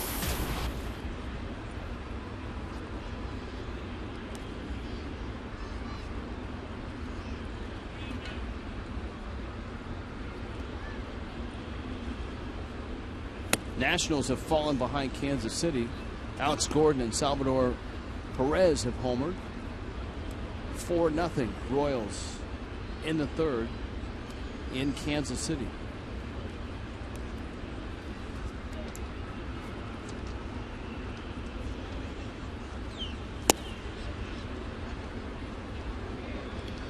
Jacob Turner, Rich, also trying to get his first win since back on July 10th against Atlanta. Speaking of the Braves, we went through a few days ago the last time the rotation had picked up a win. Marlins haven't been scoring runs, haven't been giving guys a lot of support. Yeah, he's had 7 starts since that last win. This is his 8th start. Morrison there. And a couple outs here in the 6th. So far, a real nice turnaround and improvement from Jacob Turner. He had 9-pitch inning in the 5th. He's thrown just 9 here in the 6th. Boy, those low pitch innings help you out.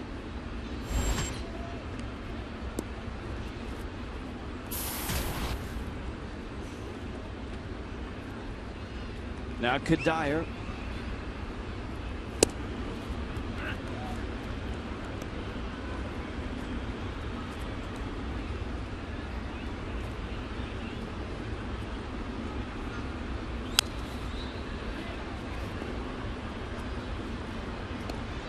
Oh, 0-2.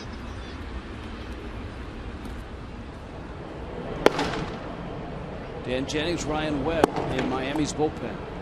Bullpen very good last night. Kadire slices one into right field. He's got a nice series, 4 hits. Yeah, I think part of that bullpen activity, when you look ahead to the bottom of the 6th inning, Jacob Turner's spot is due up 4th. So if the Marlins get something going, you want to be ready.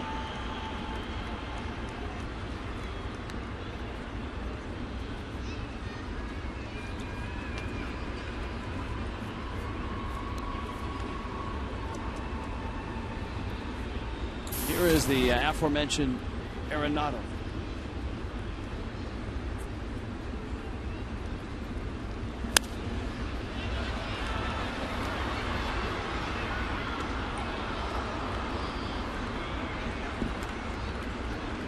You know how some guys just look like gamers?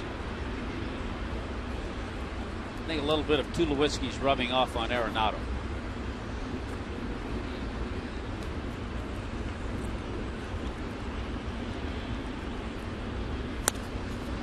He lines that one into the corner. That's trouble. Yelich is going after it. Racing for third is Kadire. Round third and coming home. He will score. And the Rockies take the lead. Arenado's done it with the glove. And now with the bat. He's 2 for 3. Went a 2-out run after a couple of quick ground ball outs. The Kadire single, which gives him a 9-game hitting streak now. And then Arenado, his second hit of the day, and he bangs it into that corner, allowing Kadire to score from first. You know, much like Coors Field, this ballpark, if you hit a ball down the left field line with a runner at first, more times than not, that guy's going to score. Think about some of the other parks that we see. Going to Nationals Park, that probably isn't the case. Certainly not the case at Citizens Bank in Philadelphia. It might happen at Wrigley Field because down in the corners it's deep. Marlins will hit Washington, Atlanta, and then Wrigley Field on this upcoming trip. 80 pitches in. That's it for Jacob Turner. And Jennings is coming in. Ryan Wheeler, a lefty at the plate. A Metro PCS call to the pen.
While Mike Redmond has made this change, he's got a left-handed batter coming up in Ryan Wheeler and a runner in scoring position. The Rockies have just taken the lead.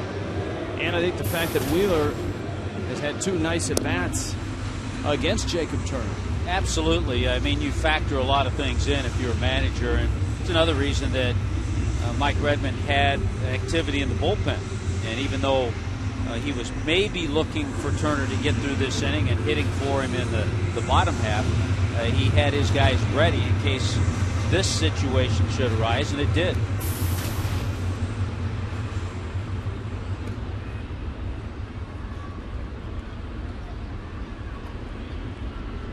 There's Arenado. He has untied the game.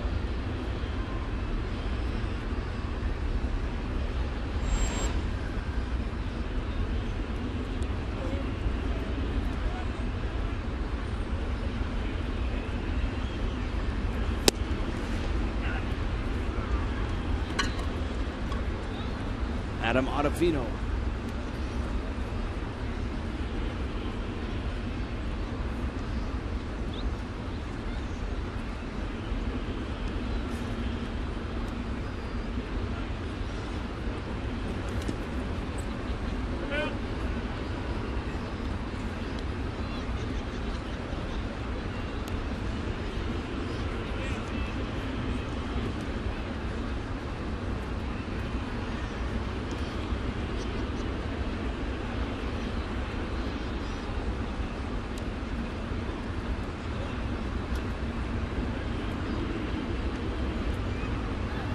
Long wait, 1-1 comes. To right, it's well hit. Stanton at the track makes the catch. And Jennings finishes the inning, but the Rockies take the lead.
Arenado has kind of stolen the show here, making some spectacular defensive plays, getting a couple of hits, including right now that RBI double. We were talking about range factor and where he ranks right at the top. As Tommy pointed out, Manny Machado is coming up. Look at Matt Dominguez in there as well. But Arenado, a good fielding percentage, good range factor. You never know, Tommy Hutton. Yeah, we've seen that. You know what? He establishes himself. All of a sudden, the name gets there, and just like that, you'll see him pick up a Gold Glove. He certainly takes more care or pays more attention to his glove than any third baseman that we've seen in a while. Every time we look at him, he's fixing his glove. You know, if we had one more game with the Rockies, we'd be down there asking him tomorrow.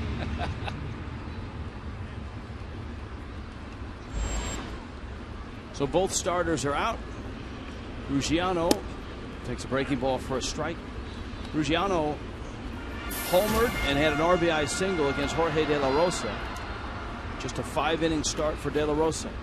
Ottavino had a 1-2-3 inning in the first game of this series. In the 8th inning, came out of the bullpen. Rockies bullpen's done a pretty good job in this series. Hasn't given up a hit, has struck out 7 in 4 innings.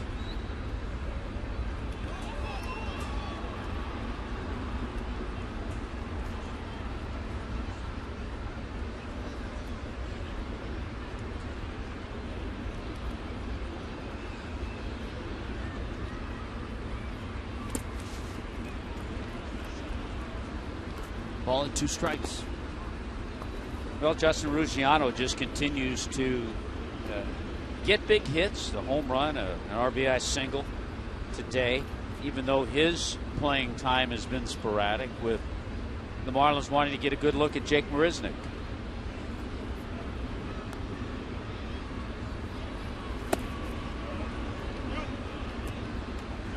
Well, a guy like Ruggiano certainly is playing for a job for next year, whether it's with the Marlins or whether it's with another team. There are a lot of scouts that are at ball games in September looking for next year's pieces for their teams.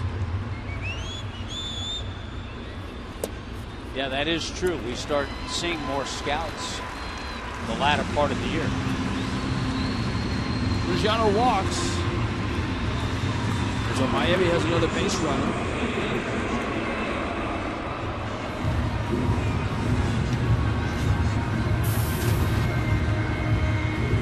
When you have a guy who has hit into the number of double plays that Echeverria has, you start thinking hit and runs a little bit more. And maybe the first pitch isn't the time to do it, but it's something you have to file away if you're Mike Redmond.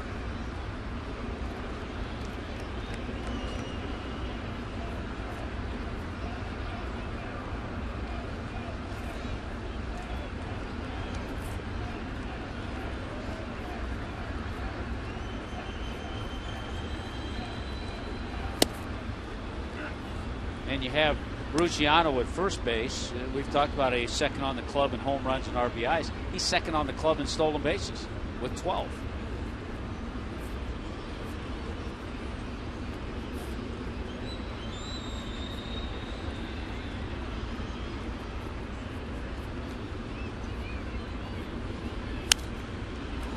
Oh, and too quickly on Echeverria.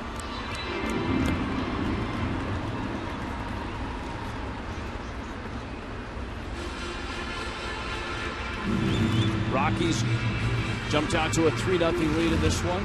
Marlins tied it,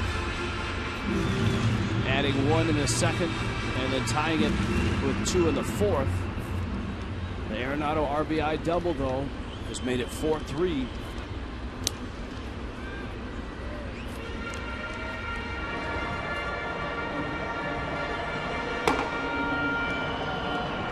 It's a good name for a pitcher. Josh Outman.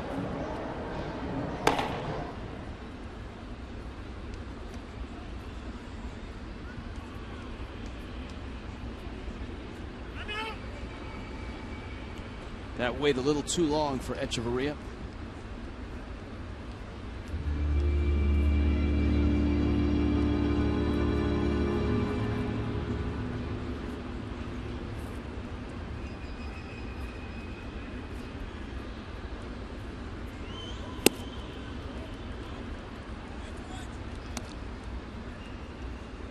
One and two.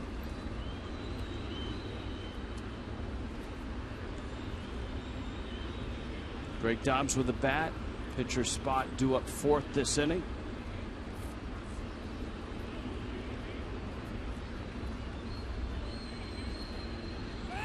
Runner goes, good jump, and easily stolen.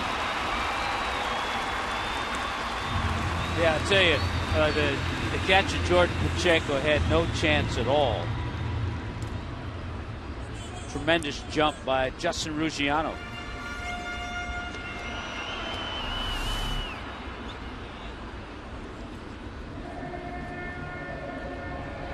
It's a unique thing in the game of Ruggiano. We've seen him struggle this year when he's had opportunities to play a lot. He struggled early in the season. But he's a guy who can do a lot of things at this level. He can hit home runs. He can steal bases. He can play all three outfield positions very well, above average. Oh, he's on a big league roster next year, whether it's Miami's or someone else's, because of that.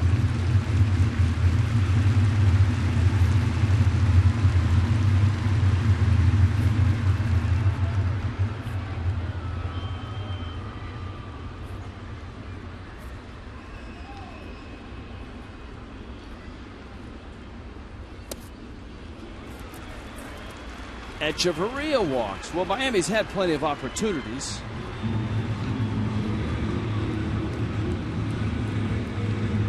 And remember, Ottavino was ahead 0-2 to Echeverria. Jim Wright, pitching coach for the Rockies, out to talk to Ottavino. Coy Hill is the hitter. A couple of walks. Not what you want when you bring someone out of the pen, and the Rockies bullpen, I suspect, will start to throw again. Right? Well, we saw the left-hander, Josh Outman, getting ready, and I'm sure they're getting him ready if it gets to a situation with Greg Dobbs up there with some men on base.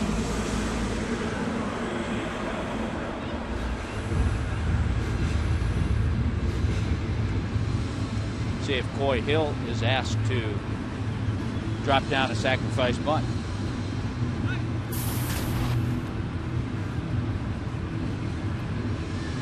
Hill is a switch hitter. He flips around left-handed. He's 1 for 2 in the ball game.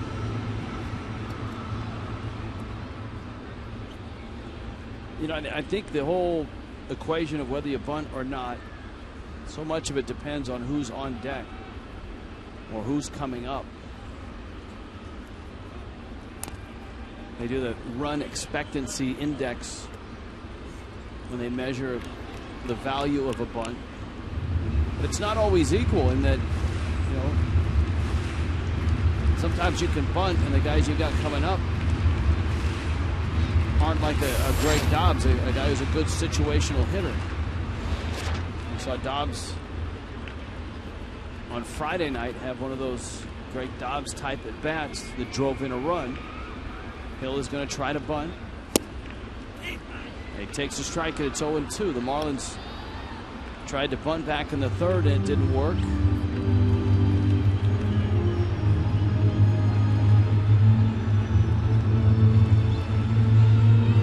It's always tough to put the bunt on with 2 strikes with a hitter as opposed to a pitcher. A little easier to do with a pitcher.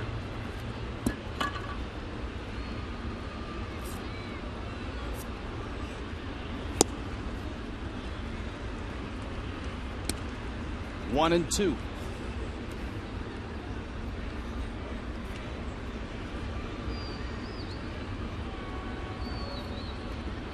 Got good speed out there. Rusciano at second. The trail runner is Echeverria. Miami's down a run in the bottom of the 6th. And Hill swings and misses. And so an at bat that doesn't help the Fish here in the 6th. Boy, fell behind trying to bunt, and then Ottavino put him away with a real good breaking ball.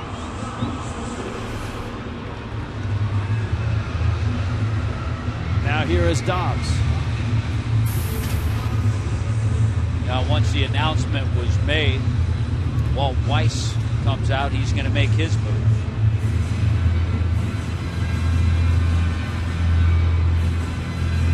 So Ottavino is going to leave the 2 guys on that he walked.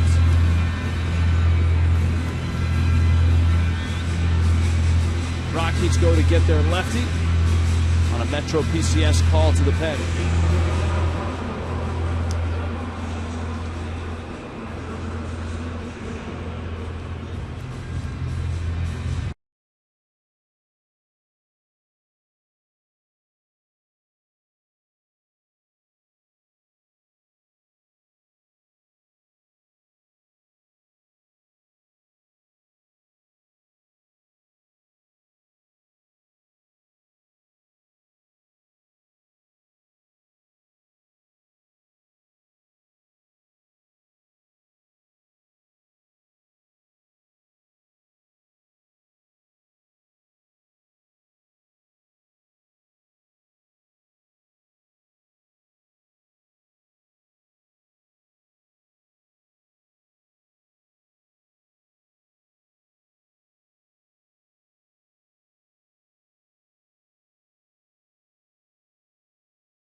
Now they end up with first and second and 1 out, and Dobbs facing the lefty Josh Outman. And of course, the Rockies in a situation.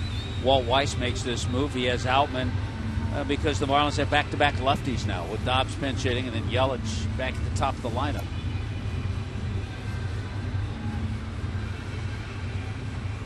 Outman out of Central Missouri State, where he led the Mules to the Division II World Series.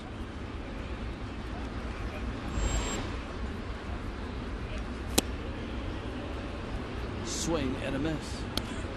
Started Dobbs off the pretty good slider. Appropriately, he was drafted. Well, he was selected in the 10th round by the Phillies, but then traded to Oakland. So if he pitched for the Mules, he fit right in there. Here's the 0-1. Swing and a miss. Charlie Finley, back in the late 60s and the 70s, used to have a mule that would come out as a mascot before ball games. Felt it was good luck. That was before the days of Dinger.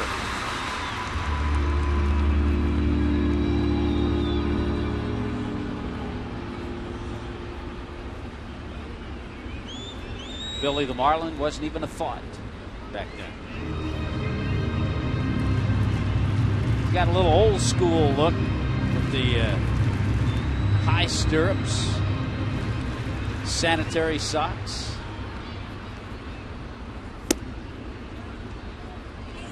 There are probably a whole generation of ball players and kids that have no idea what you're talking about when you say sanitary socks.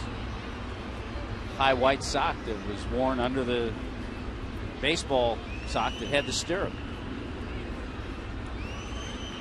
1-2 with a special knit to them. They're light and yeah, not like a sweat sock. Right, and I think a lot of that had to do with getting spiked. That's why they were called sanitary socks.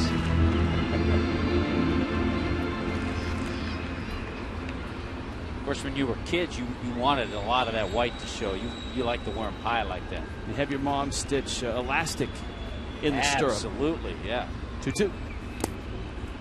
Probably big leaguers that used to do that once that got popular in the 70s. And then you used to say, I never want to play for the Cincinnati Reds because they couldn't wear them like that. They always had just a little bit of white sock showing.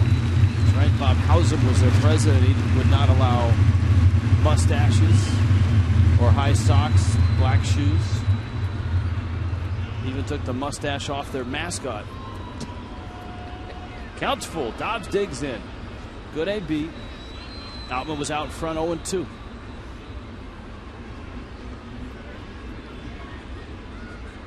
Well, I've seen a whole bunch of sliders.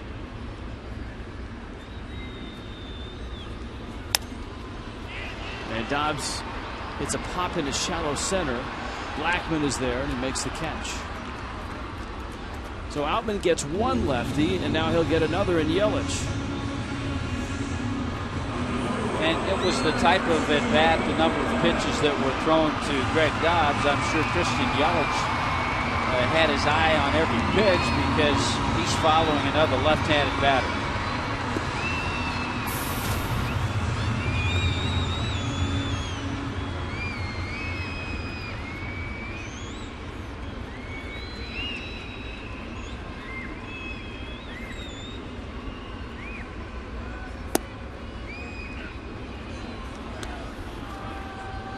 Slider or cutter. It's one of the two. It has a very, very small break to it.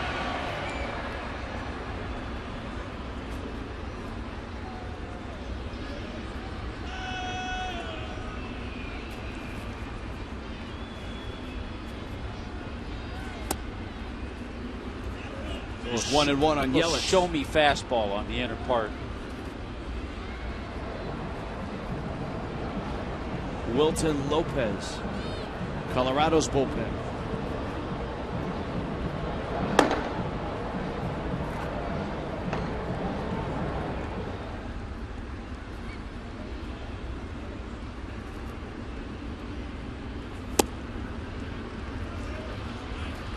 That's 2-1.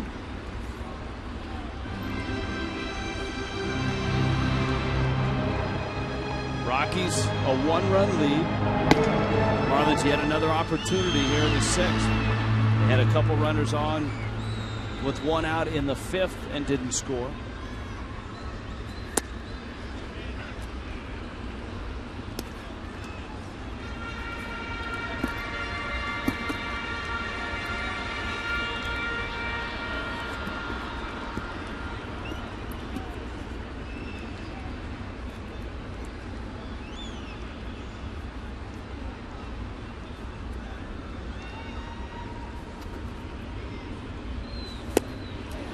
Yelich goes down, and Josh Outman gets both lefties he was assigned. Dobbs and Yelich.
Kind of meandered a bit in the last 2 or 3 innings.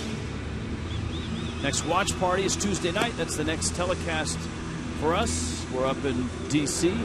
You can be at Duffy's Sports Grill at the Intercoastal Mall in North Miami Beach. Billy and the Energy team will be there. Great food and drink specials at Duffy's. Go to Marlins.com. Let's see, Rich. Tuesday night. That'll be email and Twitter Tuesday from National Spark. It'll be Nathan Eovaldi and Ross Ollendorf. There's Ryan Webb, and here's Craig Minervini. Rich, thank you very much. Just in case you missed it, in the main event last night, Tom Kohler was standing right in front of me. A lot of fun getting involved in that big wrestling event, the Legends of Wrestling, that they were holding here last night. A nice crowd after the game, good crowd on hand. Got a chance to do a little ring announcing, but it was real fun to see Coco Beware, and a lot of the Marlins came by. Steve Cishek, Jose Fernandez, Eddie Lucas, Dan Jennings roaring in the crowd. They were all happy to see Tom Kohler come in, grab a car hood, and slam a couple of the bad guys in the main event match, and he was the difference, along with A.J. Ramos in the ring there, helping Jimmy Mathis out with his mega horn there. Kohler said it was a great moment. His wife said to me afterward, it was the best night of his life. Kohler, big-time wrestling fan, enjoyed being part of the show and turned on the crowd, guys. Craig, you were part of the show. How did that go? Rich, it was a lot of fun. I think it's something they'll want to do again. The Nasty Boys kind of led the charge with the crowd, and people got into it. A lot of people after the matches were around hanging out and getting some autographs, and it was a fun night. Had a good time. All right. Well, I think everybody was in a good mood after watching Jose Fernandez pick up the win and punch out 8, not give up a run over 7 innings. Here today,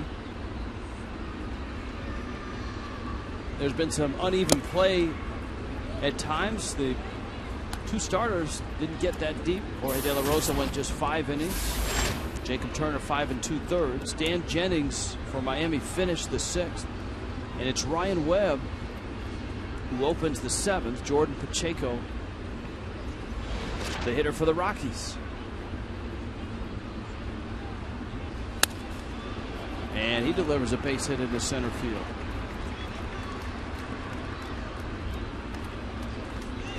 Here comes Herrera.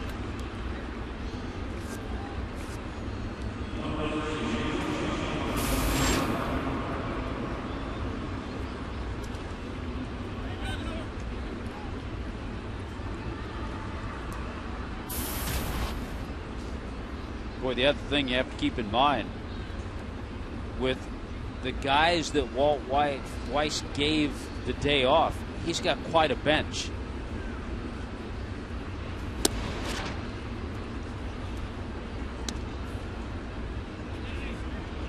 Herrera with the count 1-0. He's got an all-star bench. He's got Helton and Tulowitzki. Willeen Rosario, who's banged out 20 homers already. Dexter Fowler.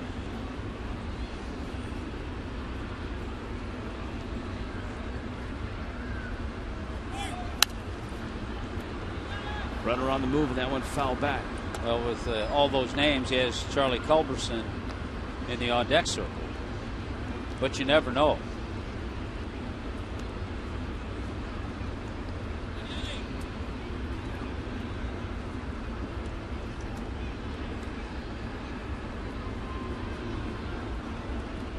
Herrera has been in the Rockies organization for some time. We've seen him up and down over the last 5 years.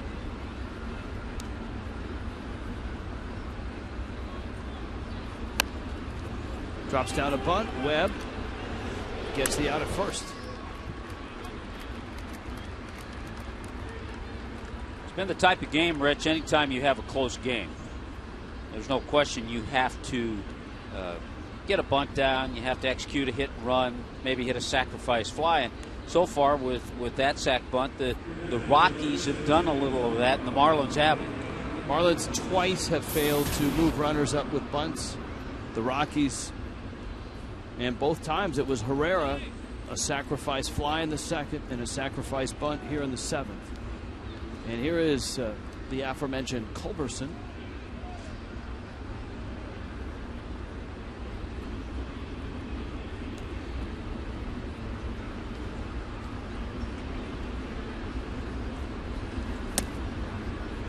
Webb misses with a slider.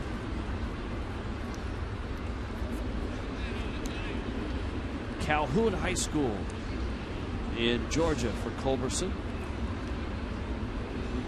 His father, a draft pick of the Giants back in '84. And Culberson, coming up in the Giants organization, it was a high school draft in '07.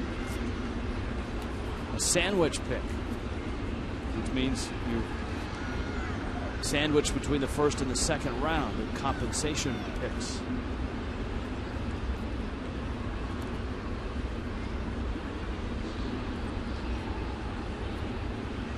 Do you think if you're a sandwich pick, Rich, you go around telling people you're a sandwich pick or just a first rounder? First round pick, because sandwich pick sounds like something that Jared at Subway would. Because then if you said you were a sandwich pick, you'd have to explain to everybody what that is.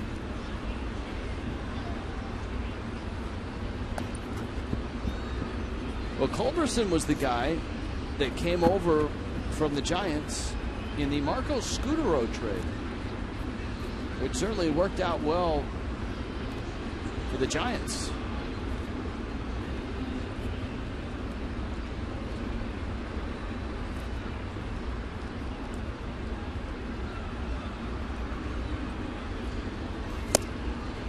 Good pitch. Buzzed a good 94-mile-an-hour two-seamer in on his hands.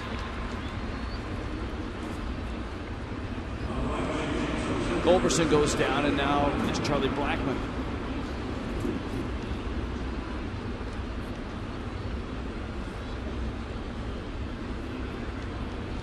Where Scutaro would go on to have a terrific August and September and an incredible October, and play a big part in the Giants' World Championship last year.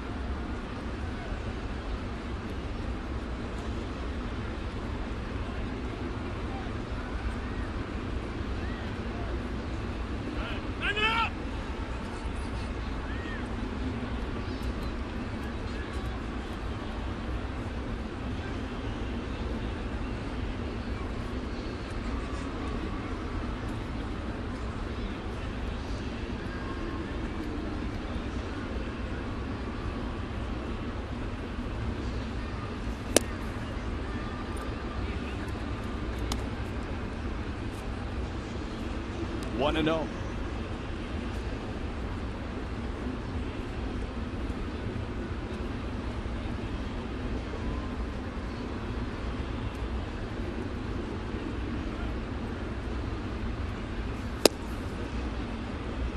Now he's gone 2-0. He's got LeMahieu up next.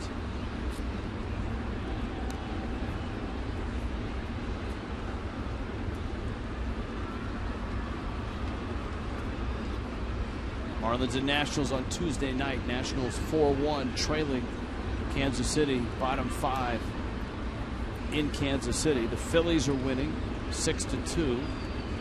Coy Hill goes out to chat with Brian Webb. Pace of this game is really slowed to a crawl the last 2 innings. Is that a bullpen thing? Is that runners on base? What is that? It's a combination, but mostly a bullpen thing. It seems like nowadays when guys come in, they know they're only going to throw to a couple of hitters or one batter or 1 inning. They have to make, and it seems like they take time. They want to make every pitch just perfect, and I think it's a bullpen thing. It's all over the board, American League, National League. Center field, Ruggiano gonna have to go a ways to get there. He does, and he makes the catch. And Ryan Webb gets Charlie Blackmon. It works. A scoreless 7th.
You know that scene song?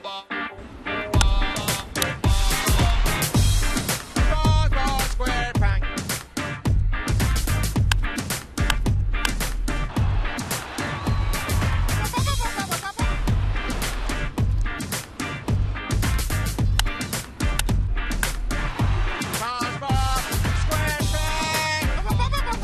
Never done better than Mr. Fruity.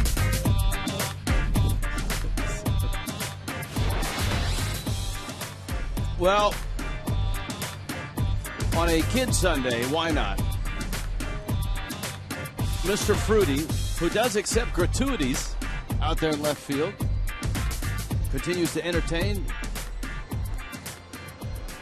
Along with Craig Minervini, Jeff Conine, Tootie the Fruity, Tommy Hutton. He's a big part of Kid Sunday. So is Wilt Lopez right now. He comes in to be the third man out of the bullpen for the Rockies.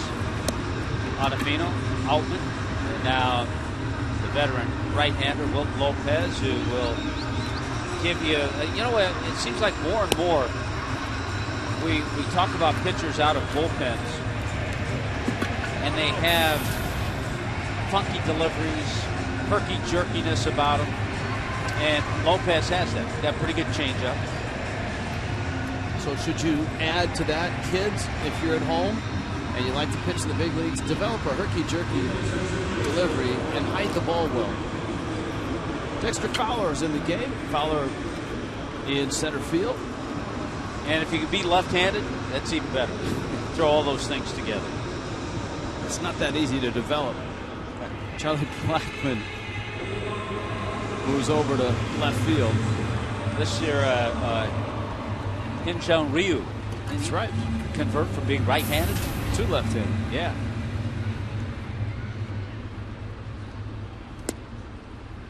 Donovan Solano. Marlins have good bats coming up. Solano, Stanton, Morrison. As Tommy pointed out, the Rockies' bullpen has been very good in this series. And Solano is behind in the count 0-2.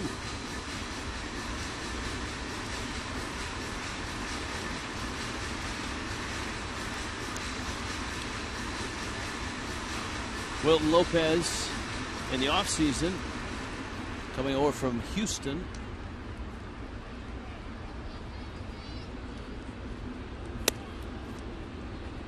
Last year was the Astros pitcher of the year. Went 6-3 with a 2.17 ERA in 64 games.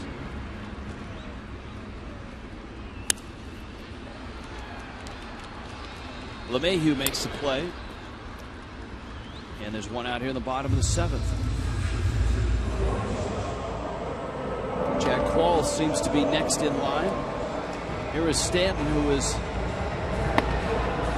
doubled, walked, and back in the first hit a hot smash that Nolan Arenado picked and made a fine play on.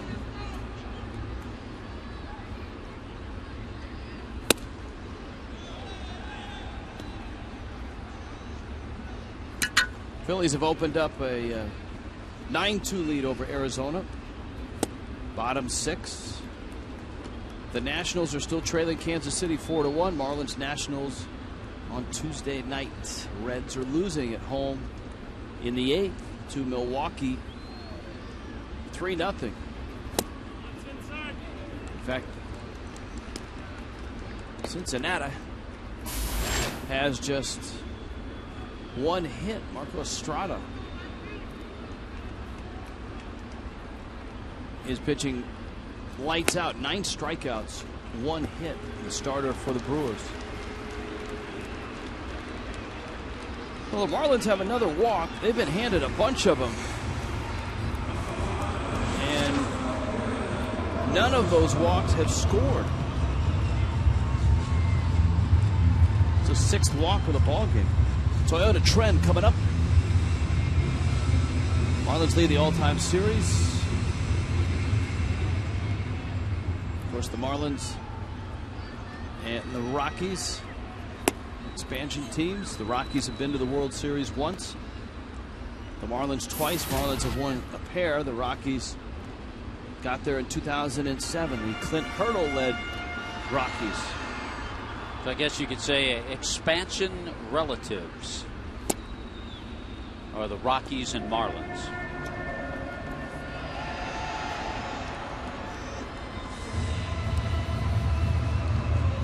Logan Morrison with a base hit, an RBI single today, but we're looking back. His last home run was July 6th in St. Louis, and he had a run of games. During that time, he hit 3 home runs in 5 games. This one has popped up. Arenado in foul territory. 2 outs. Here comes Ed Lucas.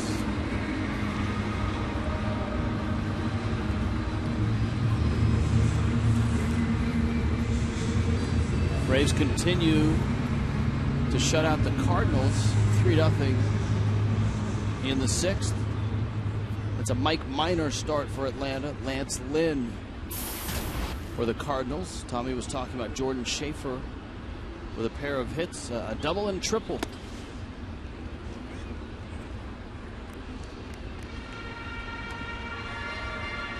you're playing,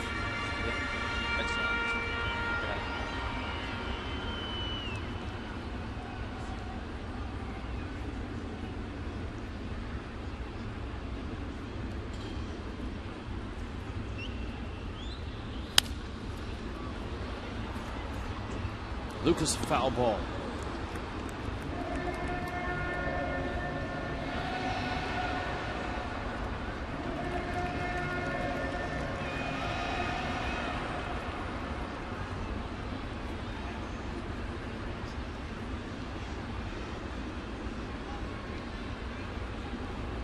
Stanton still at first.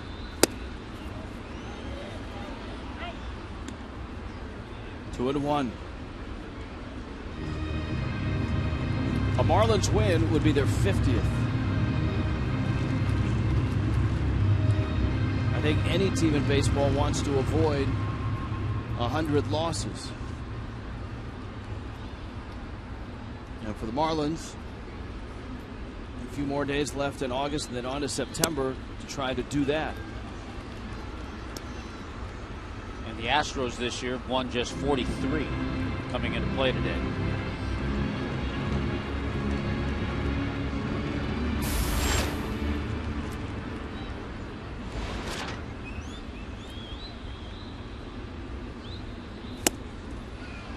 And Lucas swings right through it. It's 3-2.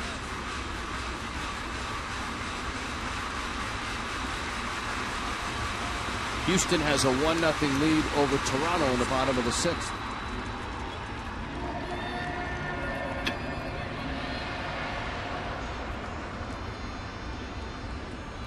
I think that's against Mark Burley going for the Blue Jays today. And a swing and a miss on the 3-2 pitch. Lucas strikes out. Wilton Lopez goes scoreless in his inning.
Summary. Well, in the second inning, Ryan Wheeler with a base hit gets the Colorado Rockies a run. They get their second run on a throwing error. All told, they scored 3 runs in that second inning. A sac fly by Jonathan Herrera gave them the third run of the inning. But Ruggiano came back. Home run for Justin Ruggiano, his 15th of the year. Marlins get a couple in the fourth inning. Logan Morrison with an RBI base hit. And Ruggiano, once again, he's having a good day. There's his second hit of the day, an RBI single. But in the sixth inning, the Rockies take the lead. Nolan Arenado has had an impressive series defensively and offensively. He put the Rockies up on top 4-3.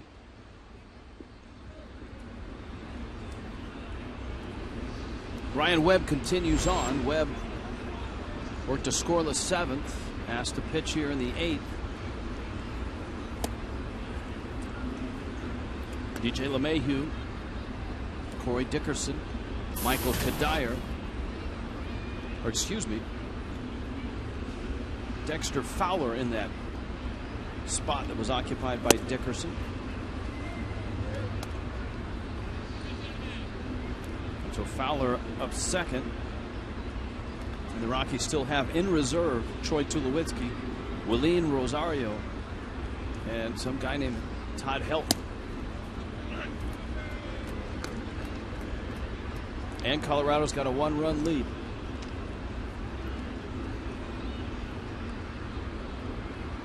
Veteran Matt Belisle gets loose.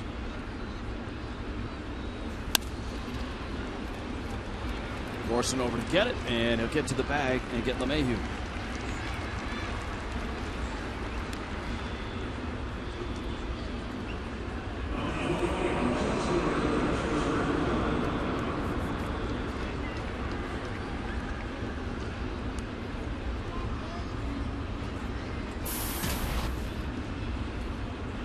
So Fowler, who was getting the day off, been in the leadoff spot all year.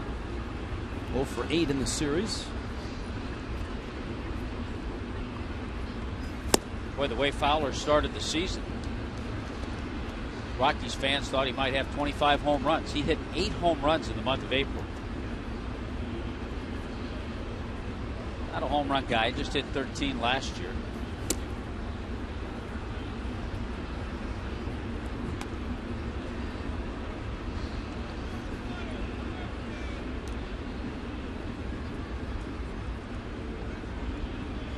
Done a pretty good job getting on base percentage up at the top of the order.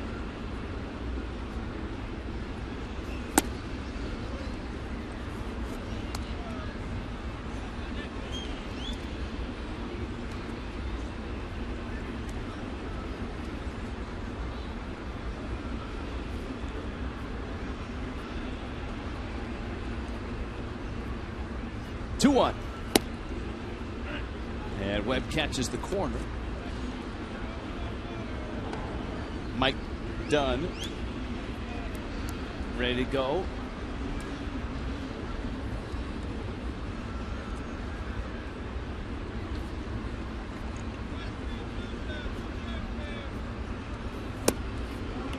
And it's low and inside. The Rockies in this ballgame have 7 hits. Miami is, we've documented trouble scoring runs and trouble getting hits, especially in this series. Just 4 hits in their 3-0 win last night. 4 more hits in the 3-2 loss on Friday. That's strike 3 called. Fowler goes down. Webb looks sharp. Yeah, Ryan Webb doing a good job in trying to give Mike Redmond a couple of innings, and that's good. Good movement on that 2-seamer. John Chimchuk always on the top of his game as part of our crack staff, Rich. The Marlins in this series have 13 hits, 14 walks, but none of the 14 walks is scored. That's incredible, and it's frustrating. And it's also why John Chimchuk is one of the best. Awarded a doctorate degree in baseball history.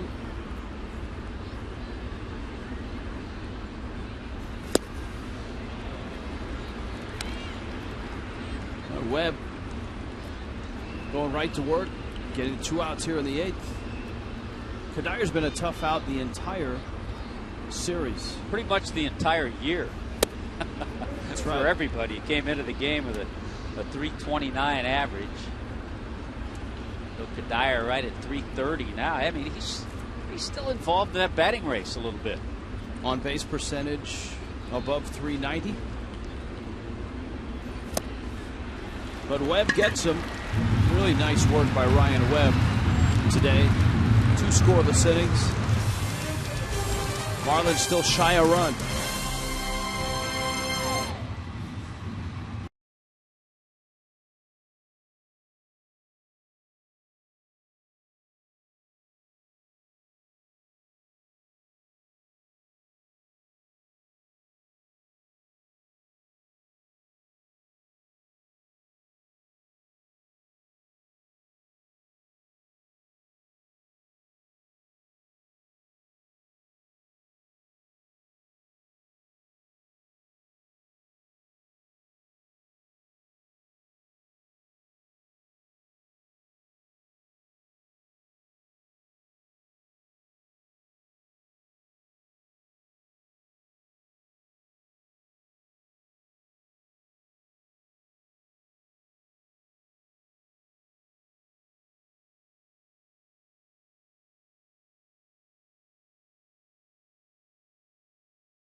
There's that Echeverria 3/4 sleeve jersey that a lot of the kids are wearing.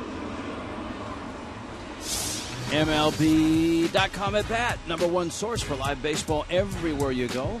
iPhone, iPad, Android, BlackBerry 10, or whatever device Tommy Hutton has fired up. At Bat delivers Major League Baseball with live audio, pitch tracking, stats, news, highlights, and more. Text At Bat to 31826. 31826. Text At Bat or go to Marlins.com for details.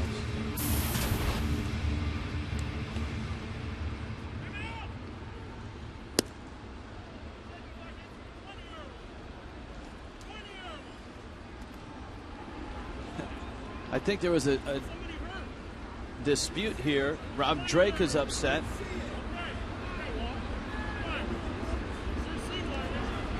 Well, actually, it's interesting because we have the contrary in Matt Belisle, who works fast.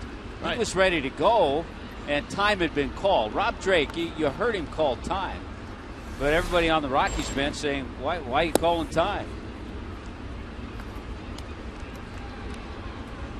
So the first pitch was not a pitch. The second pitch was not a strike. And the third pitch isn't a strike either. And it's 2-0.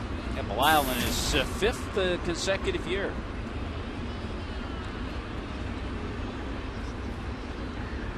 With the Rockies, a guy who out of the bullpen always has an ERA in the 3s or below.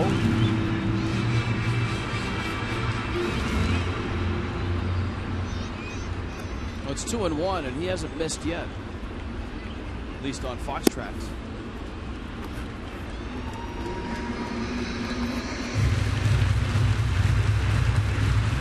First appearance of Belisle. He's been in the strike zone.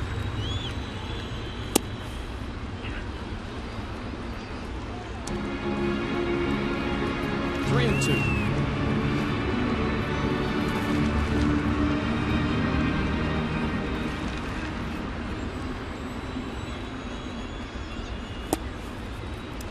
That's low. Ruggiano's aboard. Now, what was it you were saying, Tommy Hutton, about all the walks the Marlins have received in this series? 14. None has scored. So that's number 15. And Ruggiano has been on base all 4 times. He also has a stolen base. He stole his 13th base in the 6th inning.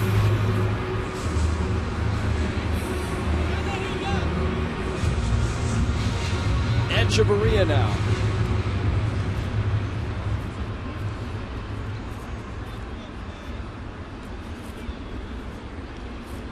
The Marlins don't have a lot of firepower off their bench.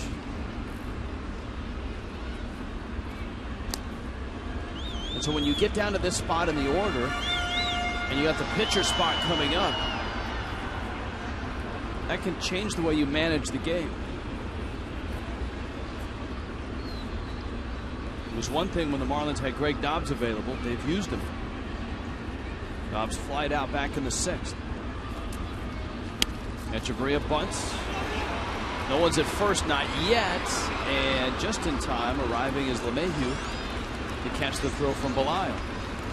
The Marlins do push the runner to second. They have Coy Hill. And of course, you got Jake Marisnick on that bench as well. So you have to have a decision. A decision for Belisle, too. Do I go underhand or flip it overhand? Would it be a Juan Pierre? Would it be a Jake Marisnick? Those would probably be his 2 choices. Jeff Mathis, Gil Velasquez, also on the bench. And there is Marisnick. So nicely done by Echeverria to get the sac bunt down.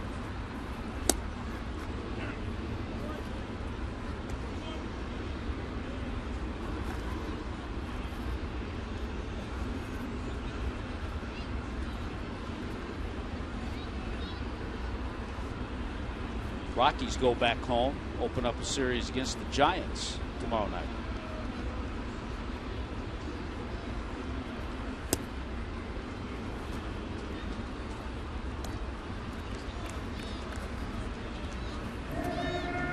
The Giants, who are here to open up this long homestand. Rex Brothers in the bullpen. Giants are still in last place in the West, which is hard to imagine, having won the World Championship last year. Down the left field line, and a foul ball. And it counts 1-2.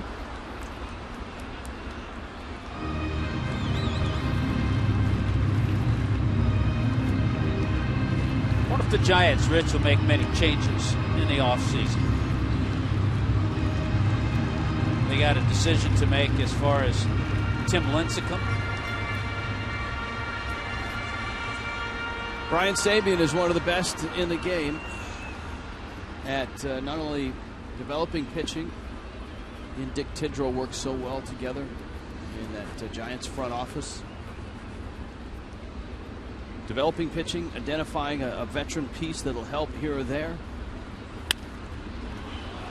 His pop up. Arenado avoids the bag and makes the catch.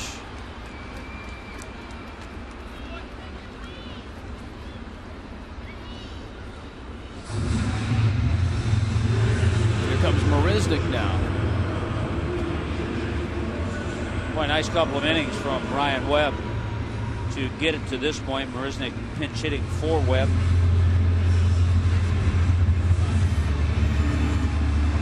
Couple of innings. Webb gave up just one hit, had 3 strikeouts, no walks.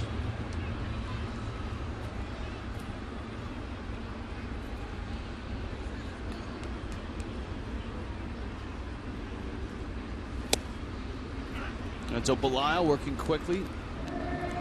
Gets a strike, it's 0-1.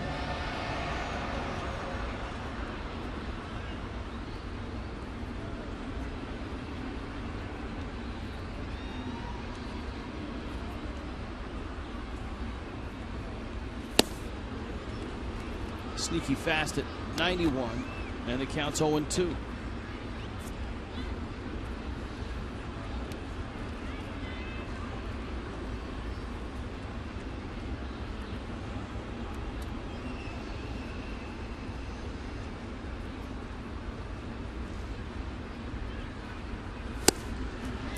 And just like that, Matt Belial pitches around the leadoff walk.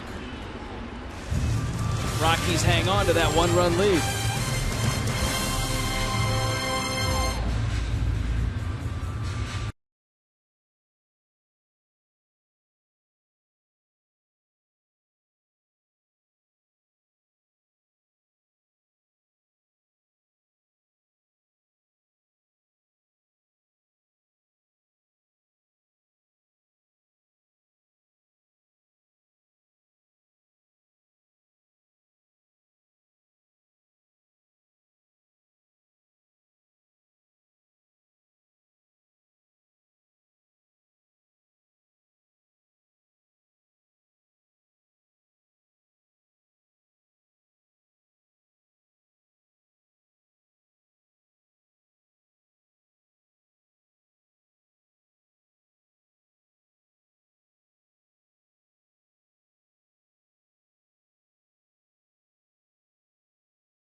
No, don't text that one. Don't text that one. That one you can put on Facebook. Yeah.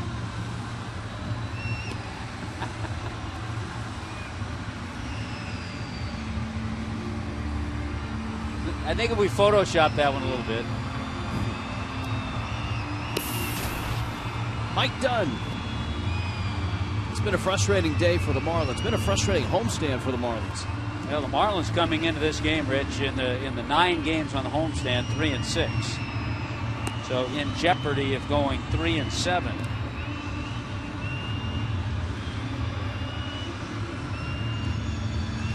as you pointed out in this series now, 15 walks the Marlins have drawn, and they haven't scored any of those walks. Well, I pointed that out, Rich, because it was pointed out to me by John Chimchuk.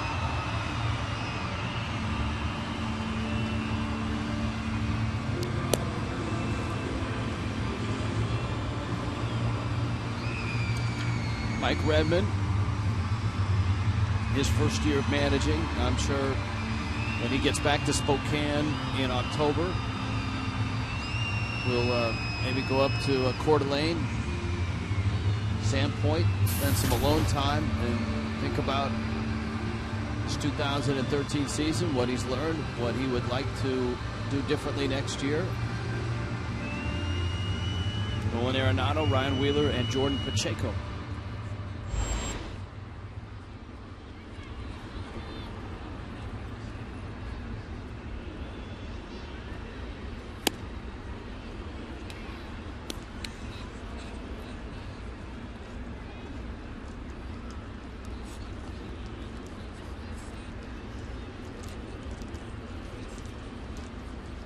Arenado's double back in the 6th is the difference in this ball game.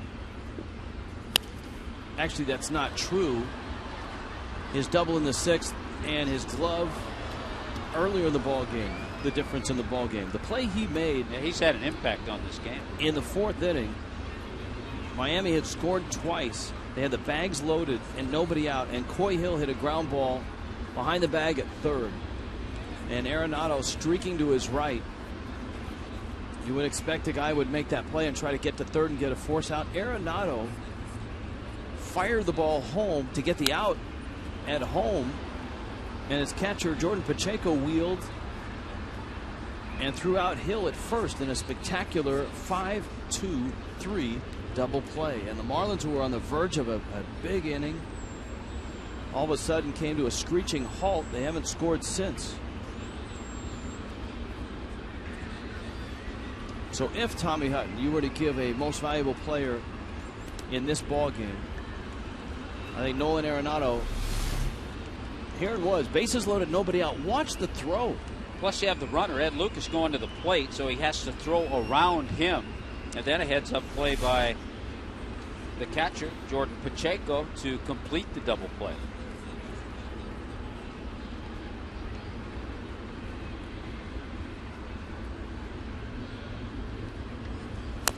Dunn's 2-2 pitch is fouled at the plate. So Dunn's job here is to follow up the nice work of Ryan Webb. 2 innings for Webb, and he was outstanding. Gave up just a hit, struck out 3, didn't walk anybody.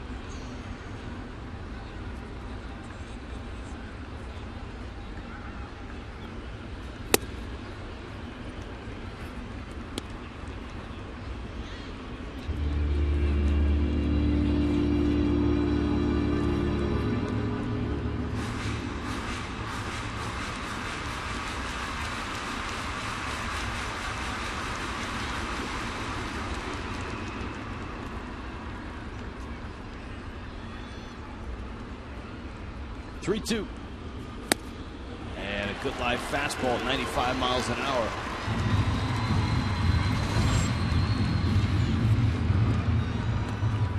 Ryan Wheeler comes to the plate.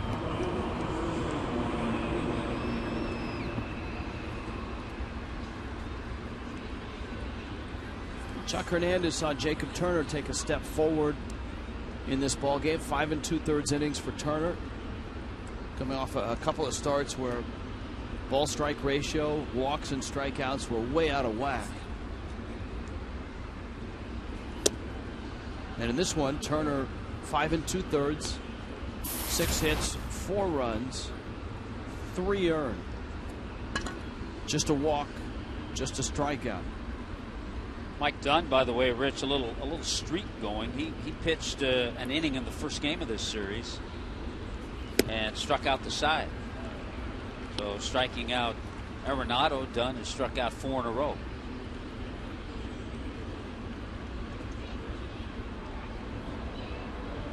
Rex Brothers.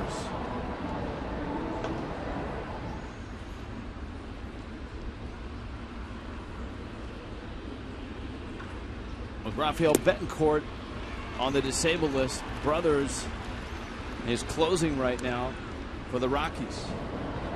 And the Marlins saw Rex Brothers on Friday night.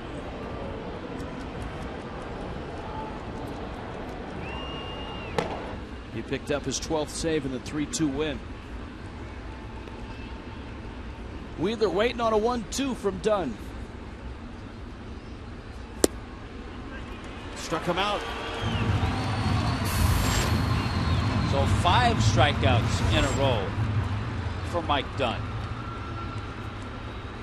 It's right at the knees.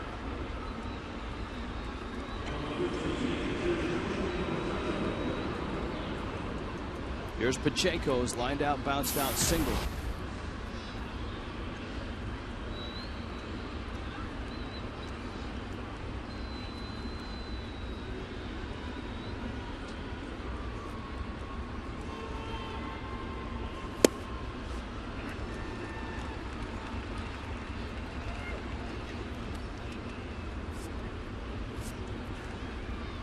Mike Dunn on the year, just a little more than a strikeout per inning.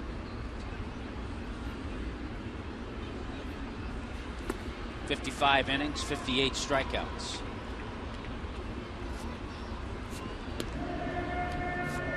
Ball and a strike.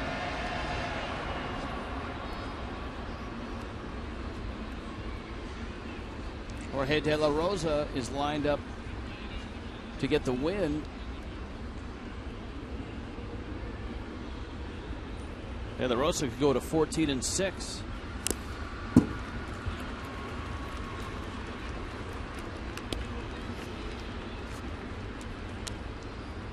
Marlins will have against Rex Brothers, it looks like, Christian Yelich, Donovan Solano, and Giancarlo Stanton.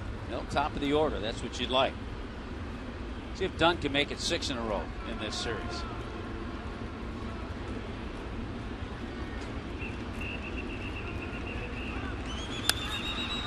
Jam shot, Echeverria, and it crawls up his arm. There was a moment where you thought Lucas would cut it off, but he knows Echeverria is so good at short. I think it's Lucas's ball, though. It's a tough play for Echeverria because it's not hit hard. And I don't know, Edge may have called him off. But because it's not hit hard, I think Lucas could have gotten there, and it's an easier play for him.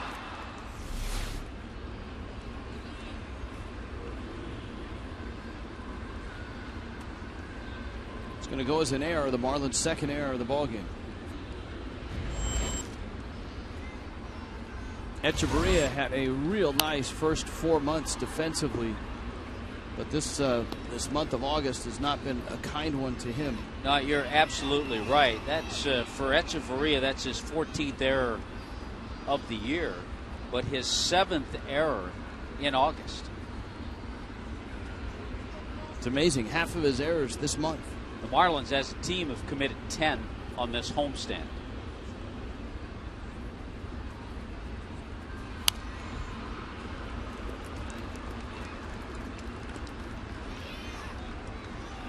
Oh, 0-2. And by no means was that an easy play. It wasn't a routine play.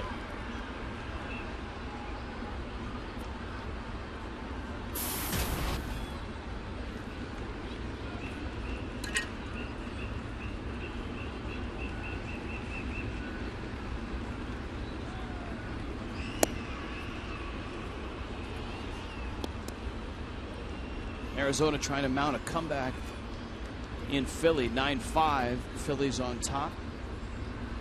Well, Philly mounted a comeback last night to tie that thing before they went to 18 innings. Phillies have to be pretty pleased that Roy Halladay's back. 6 innings, 2 runs.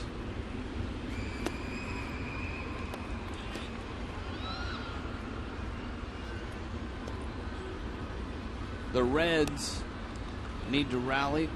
They're down to their last out and trailing 3-1 to Milwaukee, and that's certainly every game for Cincinnati is a crucial one moving forward. Pittsburgh and the Giants are just underway. St. Louis is trailing Atlanta 4-1 in the 7th.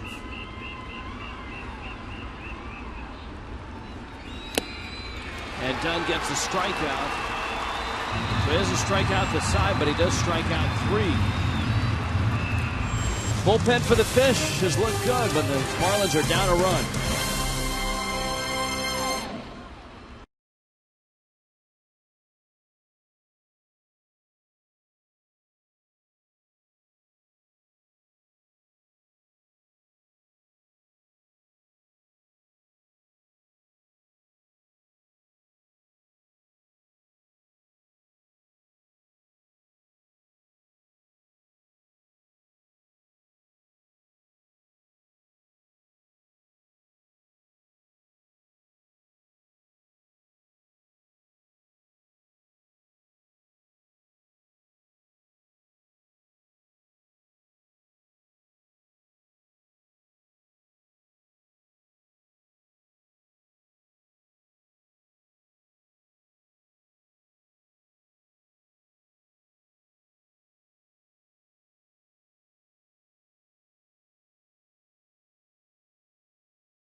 Three outs.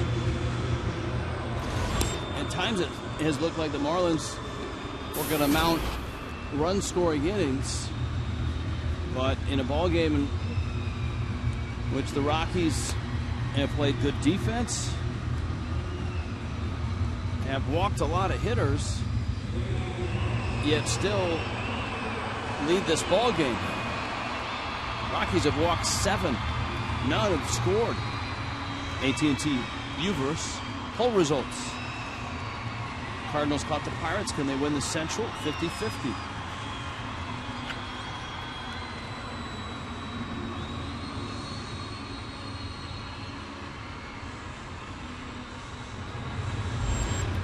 So it's top of the order. It's Yelich, it's Solano, it's Stanton against brothers.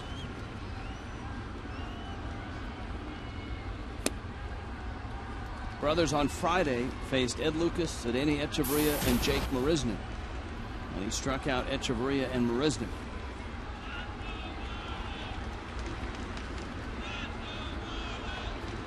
Yelich an 0 for 4. Yelich just 2 for his last 22. I think the day off, the travel day tomorrow to Washington, will do him well. Get refreshed, ready for that series against the Nationals.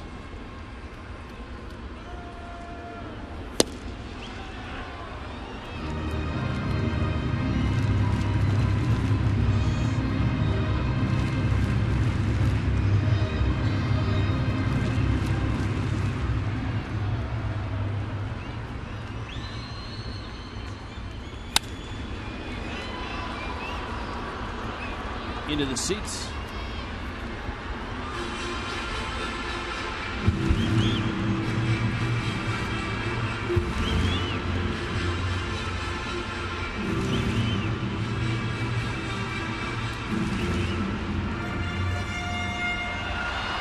Two and two.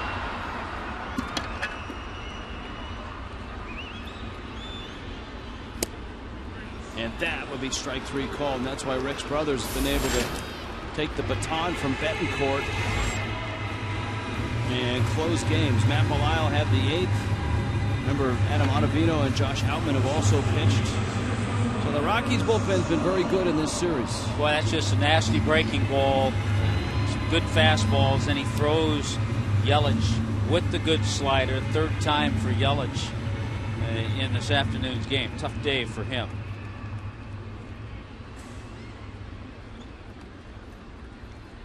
Solano now.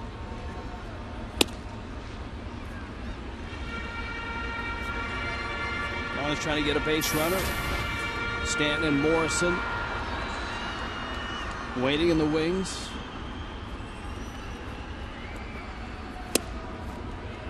Lipscomb University is where Rex Brothers is from. And he's 1-1 on Solano, although, wow, that pitch missed by a great deal.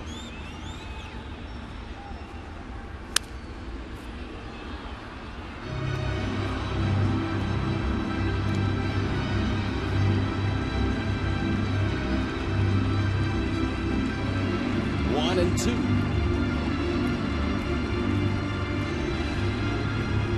Well, the Tigers are absolutely clobbering the Mets right now, 10-3 in the ninth. I just took a peek a little bit ago. Cabrera's 3 for 5 with that home run he hit first AB, a couple of RBIs. That's what's tough about that Tiger team. You get Cabrera, then Prince Fielder has a couple of hits. Victor Martinez, a switch hitter. Sorry, they just scored again, 11-3.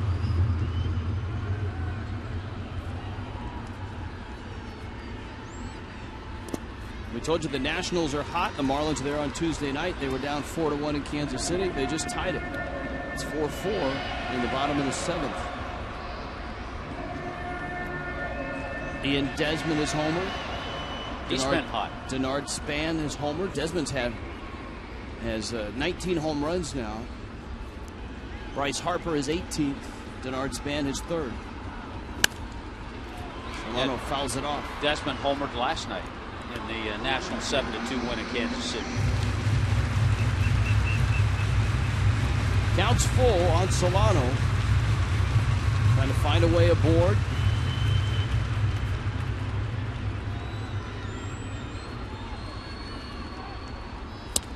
And he does. So this should be fun. Here comes Stanton with a tying run at first. It's what you like to have. You like to have your power hitter up there representing the winning run.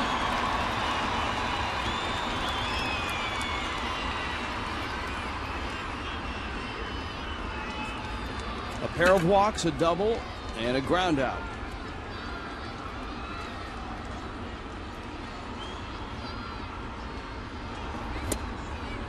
So the 9th walk that the Marlins have received today. We pointed out, none have scored today and none have scored in the series. Let me make that 8.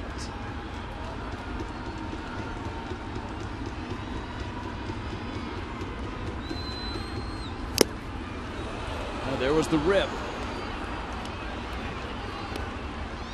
1-1. Rex Brothers in for the Rockies. Giancarlo Stanton with a 1-1 count. Donovan Solano's at first.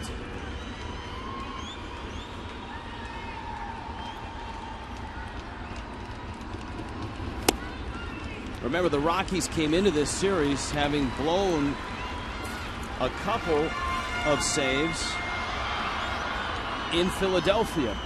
And of course, the elbow injury to Betancourt coming after that second blown save. Brothers saved Friday night's game. Miami behind Jose Fernandez won last night. 2-1 coming to Stanton here. And it's out.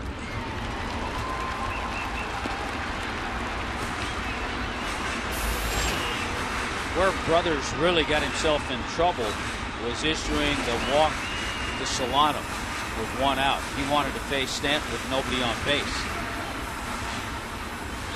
Let's see if the big guy's all geared up here for a 3-1 pitch.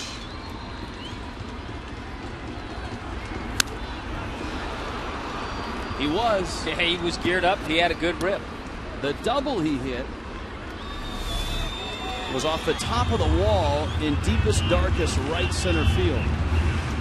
It was right on the black. It was a pitch similar to that he went out and drove to right center. That went about 405 feet. Full count, 1 out. Solano from first. Strike three call. Rob Drake rings up Giancarlo Stanton. He went right back out there with that same fastball. The 3-1, Stanton fouled off. It's a strike. It was actually more of a strike than the 3-1 pitch that he fouled off. It had plenty of the plate, and that's not where Pacheco set up. He was set up in and then reached across the plate. And so Stanton goes down, and Miami's last shot here is Morrison. That's a big pitch by Brothers.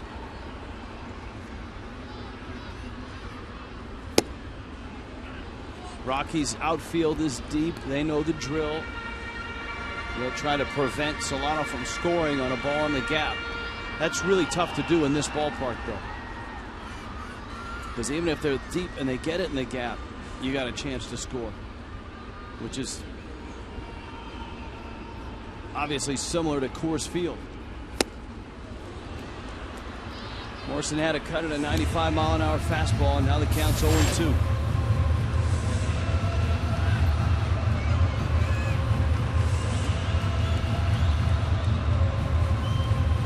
And if it ends this way, Rich, it'll be the 83rd game this year the Marlins have scored 3 runs or less.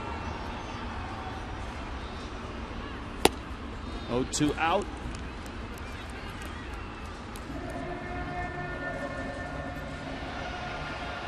And it's 1-2. Walt Weiss and the Rockies trying to get out of town with a series win.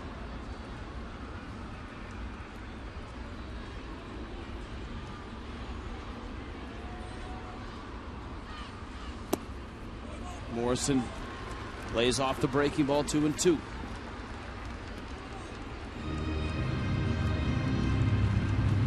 Well, you noted for Morrison, home runs have not been easy to come by, especially in this ballpark.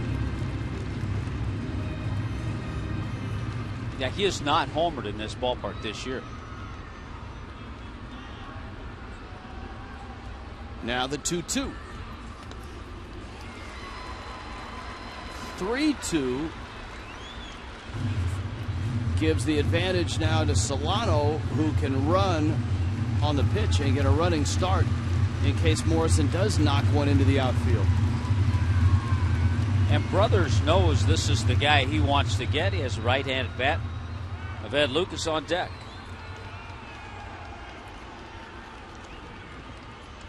Solano runs. It's taken outside. Morrison walks. Another walk.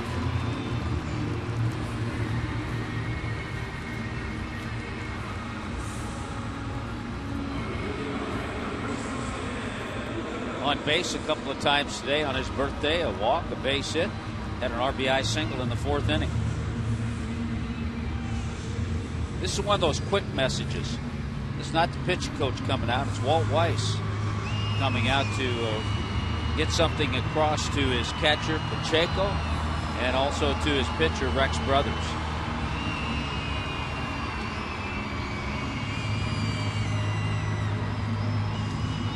So that's what, 17 walks in the series, and none of them have scored. That's incredible. It is. It is.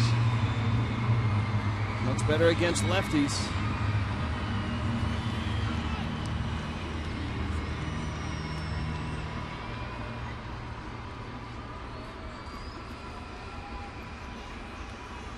Though Morrison's the trail runner, Solano the tying run at second. Brothers ready. Lucas lashes one foul.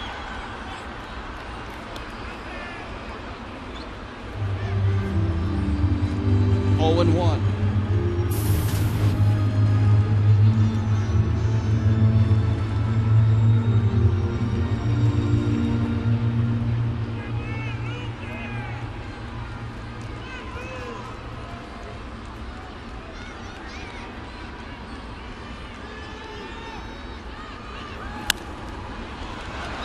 Another foul ball. And Brothers is out in front 0-2.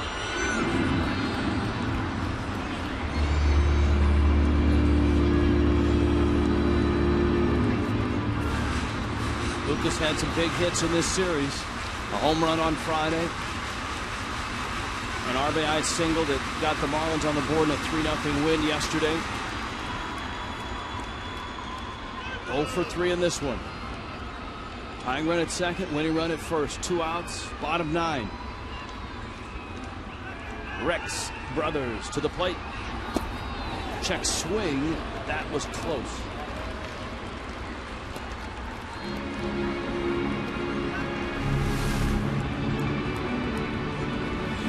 Yeah, he checked it.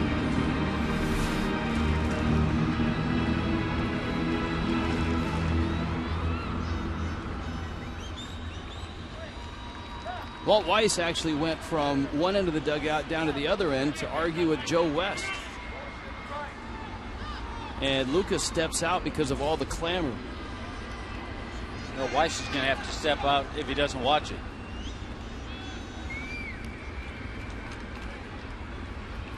Joe West looked up, was surprised to see the Rockies manager down at that end of the dugout.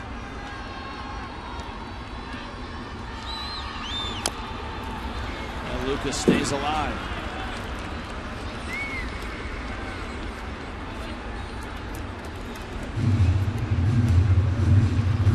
Still 1-2.